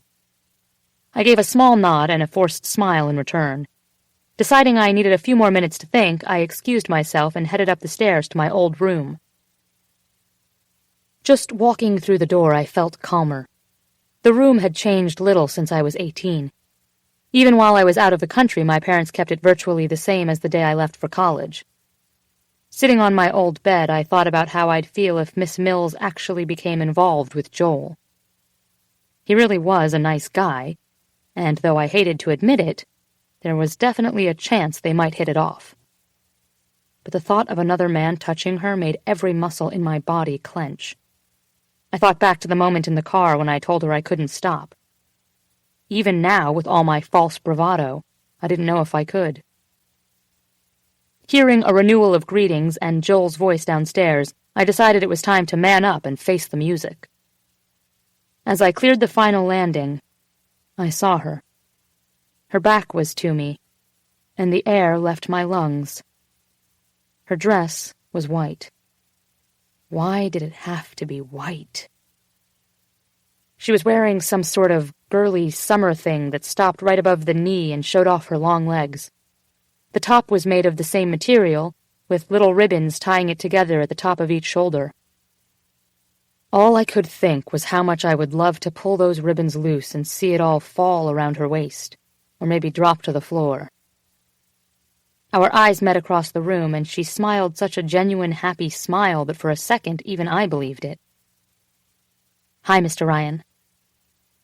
My lips twitched in amusement, watching her play the part in front of my family. "Miss Mills," I replied, nodding. Our gaze never broke, even as my mother called everyone onto the patio for drinks before dinner.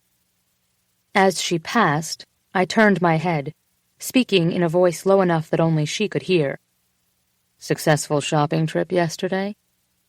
Her eyes met mine, that same angelic smile on her face. "Wouldn't you like to know?" She brushed by me, and I felt my entire body stiffen, And by the way, a new line of garter belts came in, she whispered before following everyone else outside. I stopped, and my jaw went slack as my mind raced back to our tryst in the dressing room at La Perla. Up ahead, Joel leaned in close to her. I really hope you don't mind the flowers I sent to your office yesterday. I admit it was a bit much, but I've been looking forward to meeting you. I felt a knot tighten in my gut as Joel's words snapped me out of my dirty daydream. She turned back to look at me. Flowers? Did I have flowers delivered? I shrugged and shook my head. I left early, remember? I walked by on my way outside to make myself a Belvedere vodka gimlet. As the evening wore on, I couldn't help but keep track of her in my peripheral vision. When dinner finally began, it was apparent that things were going relatively smoothly between her and Joel. She was even flirting with him. So, Chloe, Mr. and Mrs. Ryan tell me you're from North Dakota. Joel's voice interrupted yet another fantasy, this one of my fist hitting his jaw. I looked over to see him smiling warmly at her. That's right. My dad is a dentist in Bismarck. Never much of a big city girl. Even Fargo felt huge to me. A small chuckle escaped my lips, and her eyes shot to mine. Amused, Mr. Ryan? I smirked as I took a sip of my drink, staring at her from above the rim. I'm sorry, Miss Mills. I just find it fascinating that you don't like this city, and yet you choose the third largest city in the U.S. for college and everything after. The look in her eyes told me that, under any other circumstances, I would either already be naked with her on top of me, or lying in a pool of my own blood on the rug. Actually, Mr. Ryan, she began, the smile returning to her face. My father remarried, and since my mother was born here, I came to spend some time with her before she passed. She stared at me for a moment, and I had to admit I felt a hint of guilt twisting in my chest. It was quickly suppressed when she looked back over at Joel, biting her lip in the innocent way that only she could make look so damn sexy. Stop flirting with him. I clenched my fists as they continued to speak to each other. But several minutes later, I froze. Could that be... I grinned into my cocktail. Yes, that was most definitely her foot creeping up my pant leg. Fucking devious little minx, touching me while carrying on a conversation with a man we both knew could never satisfy her. I watched her lips as they closed around her fork, and my cock hardened as her tongue slowly ran across them to remove the traces of marinade left behind by the fish. Wow! Top 5% of your class at Northwestern? Nice, Joel said and then looked over at me. Bet you're glad to have someone so amazing working under you, huh? Chloe coughed slightly, bringing her napkin up from her lap to cover her mouth. I smiled as I quickly glanced over to her and then back to Joel. Yes, it's absolutely amazing having Miss Mills under me. She always gets the job done. Oh, Bennett, that is so sweet of you, my mother gushed, and I watched Miss Mills' face begin to redden. My smile vanished when I felt her foot at my crotch. Then, ever so slightly, she pressed against my erection. Holy shit. Now it was my turn to cough, choking on my gimlet. Are you all right, Mr. Ryan? She asked in feigned concern, and I nodded, glaring daggers at her. She shrugged and then looked back over to Joel. So how about you? Are you from Chicago? With the toe of her shoe, she continued to rub gently against me, and I tried to keep control of my breathing, keep my expression neutral. As Joel began telling her about his childhood and going to school with us, finally talking about his successful accounting business, I watched her expression morph from one of feigned interest to one of genuine intrigue. Hell no. I slid my left hand under the tablecloth and met the skin of her ankle, watching her jump slightly at the contact. I moved my fingertips in light circles, ran my thumb along the arch of her foot, feeling increasingly smug when she had to ask Joel to repeat himself. But, Then he mentioned he'd like to meet her for lunch sometime this week. My hand came to cover the top of her foot, pressing it more firmly against my cock. She smirked. "You could spare her for a lunch break, couldn't you, Bennett?" Joel asked with a cheerful smile, his arm resting over the back of Chloe's chair. It took everything I had not to reach across the table and rip that arm from his body. "Oh, speaking of lunch dates, Bennett," Mina interrupted, tapping my arm with her hand. "You remember my friend Megan? You met her last month at the house. Mid-20s, my height, blonde hair, blue eyes. Anyway, she asked for your number. You interested?" I glanced back over to Chloe when I felt the tendons in her foot tighten, and watched her swallow slowly as she waited for my answer. "Sure. You know I prefer blondes. Might make for a nice change of scenery." I had to restrain from yelling out as her heel dug down and pinned my balls to my chair. Holding them there for a moment, she lifted the napkin from her lap and dabbed at her mouth. "Excuse me. I need to use the ladies' room." Once she was in the house, my entire family scowled at me. "Bennett," Dad hissed. "I thought we talked about this." I grabbed my glass and brought it to my lips. "I don't know what you mean." "Bennett," my mother added, "I think you should go apologize." "For what?" I asked, setting down my drink a little too roughly. "Ben!" my father said sharply, leaving no room for argument. I tossed my napkin onto my plate and pushed away from the table. I stormed through the house, searching the bathrooms on the first 2 floors until finally reaching the 3rd floor, where the bathroom door was closed. Standing outside, my hand resting on the knob, I debated with myself. If I went in there, what would happen? There was only one thing I was interested in, and it sure as hell wasn't apologizing. I thought about knocking, but knew for a fact she wouldn't invite me in. I listened carefully, waiting for any noise or sign of movement from inside. Nothing. Finally, I turned the knob, surprised to find it unlocked. I'd only been in this bathroom a few times since my mother had remodeled it. It was a beautiful modern room with a custom-built marble counter and a wide mirror covering one wall. Above the vanity table was a small window that overlooked the patio and grounds below. She was sitting on the padded bench in front of the table, staring out at the sky. "Here to grovel?" she asked. She took the cap off her lipstick, which she carefully applied to her lips. "I was sent to check on your delicate petal feelings." I reached behind me to turn the lock on the bathroom door, the audible click ringing in the silent room. She laughed, meeting my eyes in the mirror. She looked completely composed, but I could see the rise and fall of her chest. She was every bit as worked up as I was. "I assure you, I'm fine." She put the cap back on her lipstick and shoved it into her purse. She stood and started to move past me to the door. "I'm used to you being a prick, but Joel seems nice. I should get back downstairs." I put my hand on the door as I leaned closer to her face. "I don't think so." My lips lightly grazed under her ear, and she shuddered with the contact. "You see, he wants something that's mine, and he can't have it." She glared at me. "What year is it? 2? Let me go. I am not yours."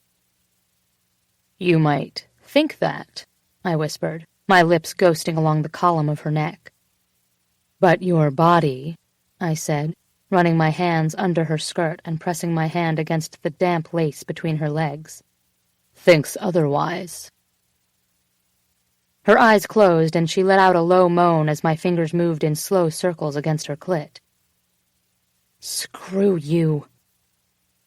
"Let me," I said into her neck. She let out a shaky laugh, and I pushed her against the bathroom door. Grabbing each of her hands, I raised them above her head, keeping them captive in my own and bending to kiss her. I felt her struggle weakly in my grip, and I shook my head, tightening my hold. "Let me," I repeated, pressing my hardened cock against her. "Oh, God," she said as her head tilted to the side, allowing me access to her neck. We can't do this here. I ran my lips down and across her collarbone to her shoulder. Shifting both of her wrists into one hand, I reached down and slowly pulled one of the ribbons holding her top together, kissing along the newly exposed skin. Moving to the other side, I repeated the action and was rewarded when the bodice slipped down to reveal a white lace strapless bra. Fuck. Did this woman own anything that didn't make me nearly come in my pants? I trailed my mouth down to her breasts while my free hand unfastened the clasp. There was no way I was missing the sight of her bare breasts this time. It opened easily and the lace fell away, revealing the vision that filled every one of my filthiest fantasies. As I took one pink nipple into my mouth, she moaned and her knees buckled slightly. "Shh," I whispered against her skin. "More," she said. "Again." I lifted her, and she wrapped her legs around my waist, bringing our bodies together more firmly. I released her hands, and she immediately brought them up to my hair and roughly pulled me closer. Fuck, I loved it when she did that. I pushed her against the door, but then realized there were too many clothes in the way. I wanted to feel the heat of her skin against my own, wanted to bury myself balls deep in her and keep her pinned to the wall until everyone had long since gone to bed. She seemed to read my mind as her fingers moved down my sides and began frantically tugging my polo from my pants, lifting it up and over my head. The sound of laughter outside floated up through the open window, and I felt her tense against me. A long moment passed before her eyes met mine, and it was clear she was struggling with what to say. "We shouldn't do this," she said finally, shaking her head. "He's waiting for me." She half-heartedly tried to push me away, but I held my ground. "Do you actually want him?" I asked, feeling a wave of possessiveness boil up inside me. She held my gaze but didn't answer. I set her down and pulled her to the dressing table, stopping to stand just behind her. From where we stood, we had a perfect view of the patio below. I pulled her bare back to my chest and brought my mouth to her ear. "Do you see him?" I asked, my hands sliding along her breasts. "Look at him." I skimmed my hands down her abdomen, along her skirt, and to her thighs. "Does he make you feel like this?" My fingers floated up her thigh and underneath her panties. A low hiss escaped my mouth as I felt the wetness there and pushed inside. "Would he ever make you this wet?" She groaned and pressed her hips back into me. "No." "Tell me what you want," I whispered against her shoulder. I don't know." "Look at him," I said, my fingers moving in and out of her. "You know what you want." "I want to feel you inside me." She didn't need to ask me twice. I quickly undid my pants and pushed them down my hips, grinding into her ass before I lifted her skirt and gripped her panties in my hand. "Rip them," she whispered. I'd never been able to be this raw and primal with anyone before, and it felt so fucking right with her. I yanked hard and her flimsy panties tore easily. I tossed them to the floor, running my hands along her skin and sliding my fingers down her arms to her hands, where I pressed her palms flat on the table in front of us. She was a fucking gorgeous sight. Bent at the waist, skirt pushed up over her hips, perfect ass on display. We both moaned as I lined myself up and slid in deep. Bending over, I placed a kiss and another shh on her back. More laughter came from outside. Joel was down there. Joel, who was basically a good guy, but who wanted to take her away from me. The image was enough to make me push into her more forcefully. Her strangled sounds made me smile, and I rewarded her with an increase in tempo. A twisted part of me felt a sense of vindication, seeing Chloe muted by what I did to her. She was gasping, fingers searching for something to hold on to, and my cock so hard inside her, harder every time she tried to make a sound but couldn't. Speaking softly against her ear, I asked if she wanted to be fucked. I asked her if she liked my mouth dirty, if she liked to see me filthy like this, taking her so rough she would bruise. She stuttered out a yes, and when I moved faster and harder, she begged for more. The bottles and jars on the table were rattling and tipping over with the force of our movements, but I couldn't find it in myself to care. Gripping her hair, I pulled her up so her back was against my chest. "Do you think he can make you feel this way?" I continued to thrust in and out of her, forcing her to look out the window. I knew I was slipping. My walls were falling around me, but I didn't care. I needed her to think of me tonight as she lay in bed. I wanted her to feel me when she closed her eyes and touched herself, remembering the way I'd fucked her. My free hand ran up her sides to her breast, cupping it and twisting her nipples. "No," she moaned. "Never like this." Sliding my hand down her side, I placed it behind her knee and hitched it up to the table, opening her up wider and allowing my thrusts to deepen. "Do you feel how perfectly you fit around me?" I groaned into her neck. "You feel so fucking good. When you go downstairs, I want you to remember this. Remember what you do to me." The sensation was becoming too overwhelming, and I knew I was getting close. I was beyond desperate.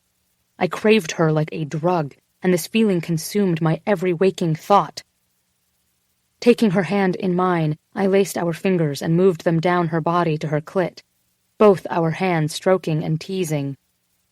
I groaned as I felt myself glide in and out of her. "Do you feel that?" I whispered into her ear, spreading our fingers so they slipped on either side of me. She turned her head and whimpered into the skin of my neck. It wasn't enough, and I needed to keep her quiet. Removing my hand from her hair, I gently covered her mouth and placed a kiss against her flushed cheek. She let out a muffled cry, the possible sound of my name as her body tensed and then tightened all around me. After her eyes closed and her lips relaxed into a satisfied sigh, I started taking what I needed.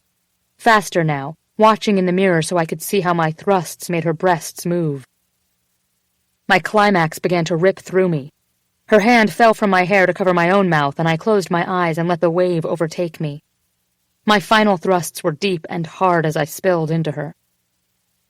I opened my eyes, kissing her palm before removing it from my mouth and laying my forehead against her shoulder. The oblivious voices from below continued to carry up to us. She leaned back into me, and we stood there quietly for a few moments. Slowly, she began to pull away, and I frowned at the loss of contact. I watched as she straightened her skirt, retrieved her bra, and attempted to retie the straps of her top. As I reached down to pull up my pants, I grabbed the torn lace of her underwear, shoving it into my pocket. She was still struggling with her dress, and I walked over, brushing her hands away and retying the straps without meeting her gaze. The room was suddenly too small, and we glanced at each other once in an uncomfortable silence. I reached for the knob, wanting to say something, anything, to fix this. How could I ask her to fuck me and only me, and not expect anything else to change? Even I knew asking for that was likely to earn me a swift kick to the nuts. But the language for what I felt when I saw her with Joel wasn't crystallizing fast enough. My mind was blank. Frustrated, I opened the door. We both stopped short at the sight before us. There, standing outside the doorway, arms folded and eyebrow raised knowingly, was Mina. 8. The moment he opened the door and we came face to face with Mina, I froze. "What exactly were you two doing in there?" she asked, her eyes moving between the two of us. A recap of all she could have heard flashed through my head, and I felt a burst of heat spread along my skin. I chanced to look over to Mr. Ryan as he did the same, then turned back to Mina and shook my head. "Nothing, we needed to talk. That's all." I tried to play it off, but knew the tremor in my voice gave me away. "Oh, I heard something in there, but it certainly wasn't talking," she said, smirking. "Don't be ridiculous, Mina. We were discussing an issue at work," he said, trying to move around her. "In the bathroom?" she asked. "Yes. You sent me up here to find her. This is where I found her." She shifted in front of him, blocking his path. "Do you think I'm stupid?" It's no secret that you two don't discuss anything. You yell. So what? Are you two, dating now? No, we both yelled at once, our eyes meeting for a brief moment before quickly darting away. So you're just fucking then, she said, and it seemed that neither of us could find the words to reply.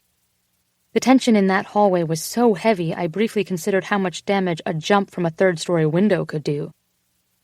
For how long? Mina, he began, shaking his head, and for once I actually felt bad about his discomfort. I'd never seen him look like this before. It was as if all this time it really hadn't occurred to him that there could be consequences outside of our own turmoil. How long, Bennett? Chloe, she said, looking between us. I started, but just what? How could I explain any of this? We made a mistake. It was a mistake. His voice cut through my thoughts, and I looked over to him in shock. Why did it bother me so much that he said it? It was a mistake. And yet, hearing him say that hurt. I couldn't tear my eyes away as she began to speak. Mistake or not, it needs to stop now. What if I'd been Susan? And Bennett, you're her boss. Have you forgotten that? She exhaled deeply. Look, you two are adults, and I don't know what's going on here, but whatever you do not let Elliot find out. A wave of nausea hit me at the idea of Elliot ever finding out about this, at how disappointed he'd be. I couldn't bear that. That won't be a problem, I said, purposefully avoiding Bennett's gaze. I intend to learn from my mistake. Excuse me. I moved past them and toward the stairs, anger and hurt settling like a lead weight deep in my stomach. The strength of my work ethic and motivation had always buoyed me through hard times in my life. Breakups, the death of my mother, rough patches with friendships. My value as an employee of RMG was now tinged with self-doubt. Was I making him see me differently because I was fucking him? Now that he'd seemed to register, finally, that if others knew about us it could be bad for him, would he start to question my judgment more globally? I was smarter than this. It was time I started acting like it. I composed myself before stepping outside and returning to my seat beside Joel. Everything all right? He asked. I turned my head, letting myself look at him for a moment. He was really quite cute. Neatly combed dark hair, a kind face, and the most beautiful blue eyes I'd ever seen. He was everything I should be looking for. My gaze shot up a moment later as Mr. Ryan returned to the table with Mina, but I quickly looked away. Yeah, I'm just not feeling well, I said, turning back to Joel. I think I might need to call it a night. Here, he said, standing to pull out my chair. I'll walk you to your car. I said my goodbyes, feeling the unfamiliar shape of Joel's palm on the small of my back as we walked into the house. Once in the driveway, he gave me a shy smile and took my hand. It was really nice meeting you, Chloe. I'd like to call you sometime and maybe have that lunch. Let me see your phone, I said. Part of me felt bad for doing this, having been with one man upstairs not even 20 minutes ago and now giving my number to another. But it was time to move past this, and a lunch date with a nice guy seemed like a good place to start. His smile widened as I handed him his phone, and he gave me his card in return. Taking my hand, he lifted it to his lips. I'll call you Monday, then. Hopefully your flowers aren't completely wilted. It's the thought that counts, I said, smiling. Thank you. He looked so sincere, so happy at the simple possibility of seeing me again, and it occurred to me that I should be swooning, or giddy. I really just wanted to throw up. I should go. Joel nodded, opening my car door for me. Of course. I hope you feel better. Drive carefully, and good night, Chloe. Good night, Joel. He closed my door and I started the engine, my eyes straight ahead as I drove away from my boss's family's house. The next morning at yoga, I considered spilling my guts to Julia. I'd felt reasonably certain I could handle things on my own, but after an entire night of staring at the ceiling and completely freaking out, I realized I needed to confide in someone. There was Sarah, and more than anyone, Sarah would understand how maddening my hot boss could be. But she also worked for Henry, and I didn't want to put her in an awkward position by asking her to keep such a huge secret.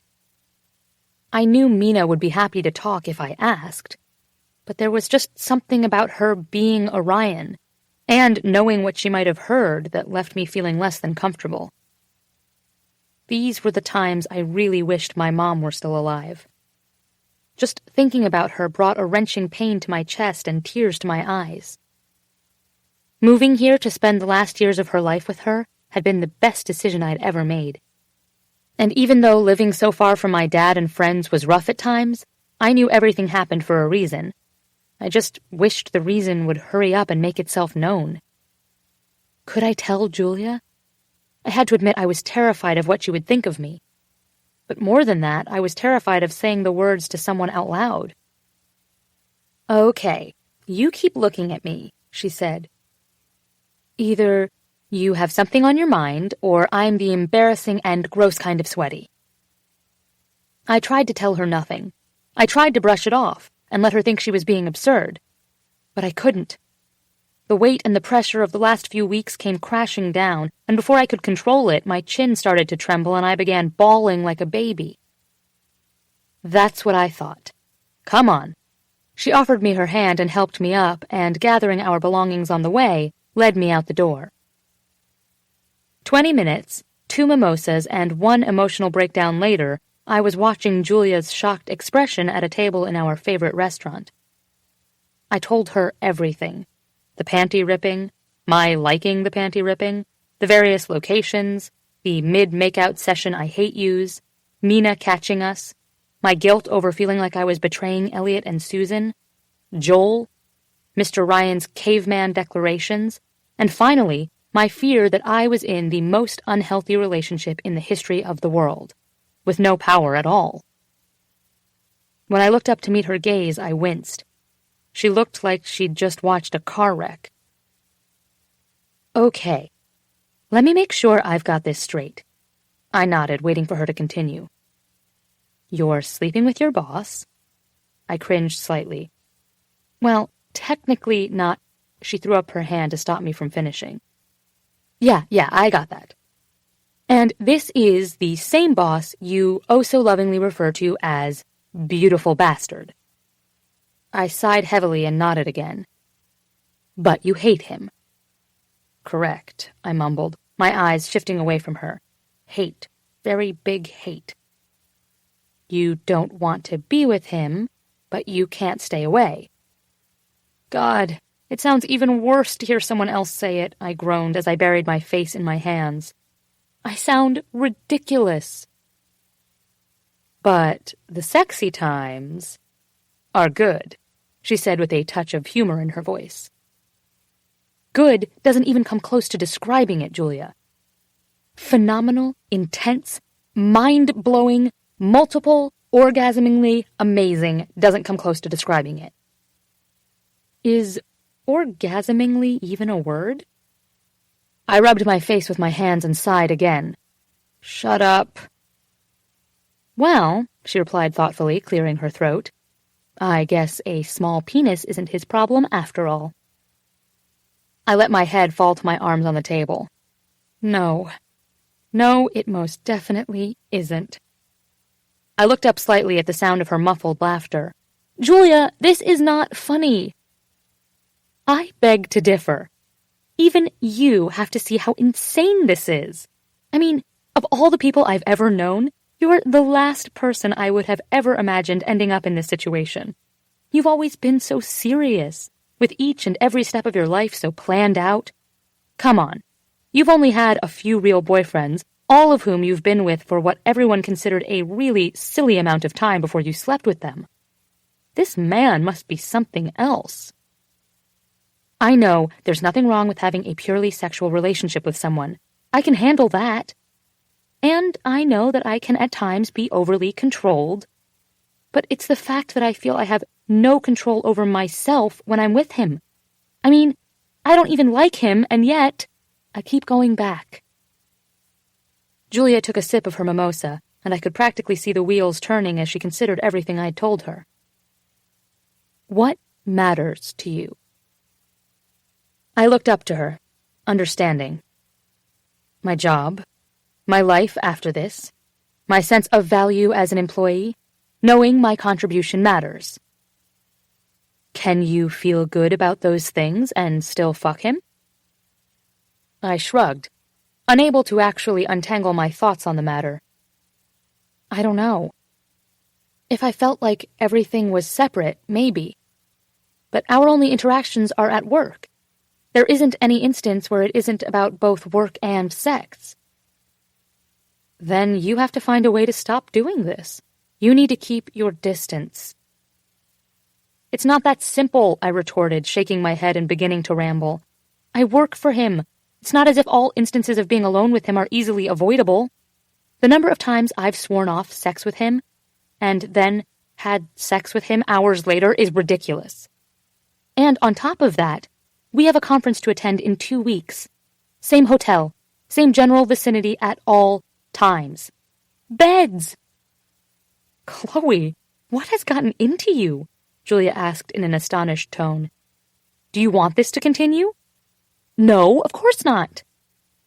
She eyed me skeptically. I mean, it's just that I'm different with him. Like, I want things I've never wanted before. And maybe I should let myself want those things. I just wish it was someone else making me want them. Someone nice. Like Joel, for instance. The boss is not very nice. Boss man makes you want what? Like spankings and stuff? Julia responded with a chuckle. But when I looked away, I heard her gasp. Oh my God, he spanked you? My wide eyes shot back to her. A little louder, Julia. I don't think the guy in the back heard you.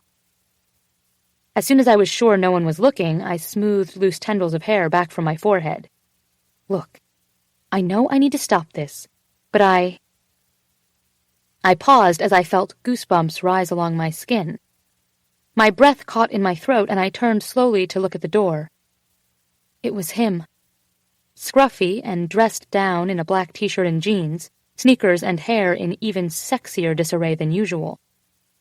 I turned back around to face Julia, feeling all the blood drain from my face. Chloe, what's wrong? You look like you've just seen a ghost, Julia said, reaching across the table to touch my arm. I swallowed hard in an attempt to find my voice, then looked at her. Do you see that man next to the door? The tall, good-looking one? She raised her head slightly to look, and I kicked her under the table. Don't make yourself obvious. That is my boss. Julia's eyes widened and her jaw dropped. Holy shit, she gasped, and shook her head as she looked him up and down. You weren't kidding, Chloe. That is one beautiful bastard. I wouldn't kick him out of my bed, or car, or dressing room, or elevator, or... Julia, you're really not being helpful here. Who's the blonde? She asked, motioning toward them. I turned back to see Mr. Ryan being led to a table with a tall, leggy blonde, his hand on the small of her back. A sharp stab of jealousy pressed into my chest. What a prick, I hissed. After his behavior last night, he has got to be kidding me. Just as she was about to respond, Julia's phone rang and she reached for it in her purse. The, "Hey baby," greeting told me it was her fiancé and this would take a while. I glanced again at Mr. Ryan, talking and laughing with the blonde. I couldn't tear my eyes away. He was even more attractive in a relaxed setting, smiling, eyes dancing when he laughed. Dick! As if he heard my thoughts, he lifted his head and our eyes locked. I clenched my jaw and turned away, tossing my napkin to the table. I had to get out of here. I'll be right back, Julia. She nodded and waved absently, never pausing her conversation. Standing up, I quickly made my way past his table, making sure to avoid his eyes. I had just turned the corner and spotted the safety of the ladies' room door when I felt a strong hand on my forearm. "Wait." That voice sent a jolt through me. "Okay, Chloe, you can do this. Just turn around and look at him and tell him to fuck off. He's an asshole who called you a mistake last night and shows up with some blonde bimbo today." Straightening my shoulders, I turned to face him. Shit. He looked even better up close. I'd never seen him looking anything other than perfectly groomed, but he obviously hadn't shaved this morning, and I desperately wanted to feel the scratch of his stubble on my cheeks. Or thighs. "What the hell do you want?" I spat at him, pulling my arm free from his grasp. Without the benefit of my heels, I felt like he towered over me. Looking up at his face, I could see faint circles under his eyes. He looked tired. Well, good. If his nights were half as bad as mine, I was happy. Running his hands through his hair, he glanced around uncomfortably. "I wanted to talk to you, to explain about last night." "What's there to explain?" I asked, nodding my head toward the dining room and the blonde still sitting at his table. My chest twisted tightly, painfully. "Change of scenery. I get it. I'm actually glad to see you here like this. It helps remind me why this thing between us is a terrible idea. I don't want to be indirectly fucking all of your other women." "What the hell are you talking about?" he asked, looking back at me. "Are you talking about Emily?" "Is that her name?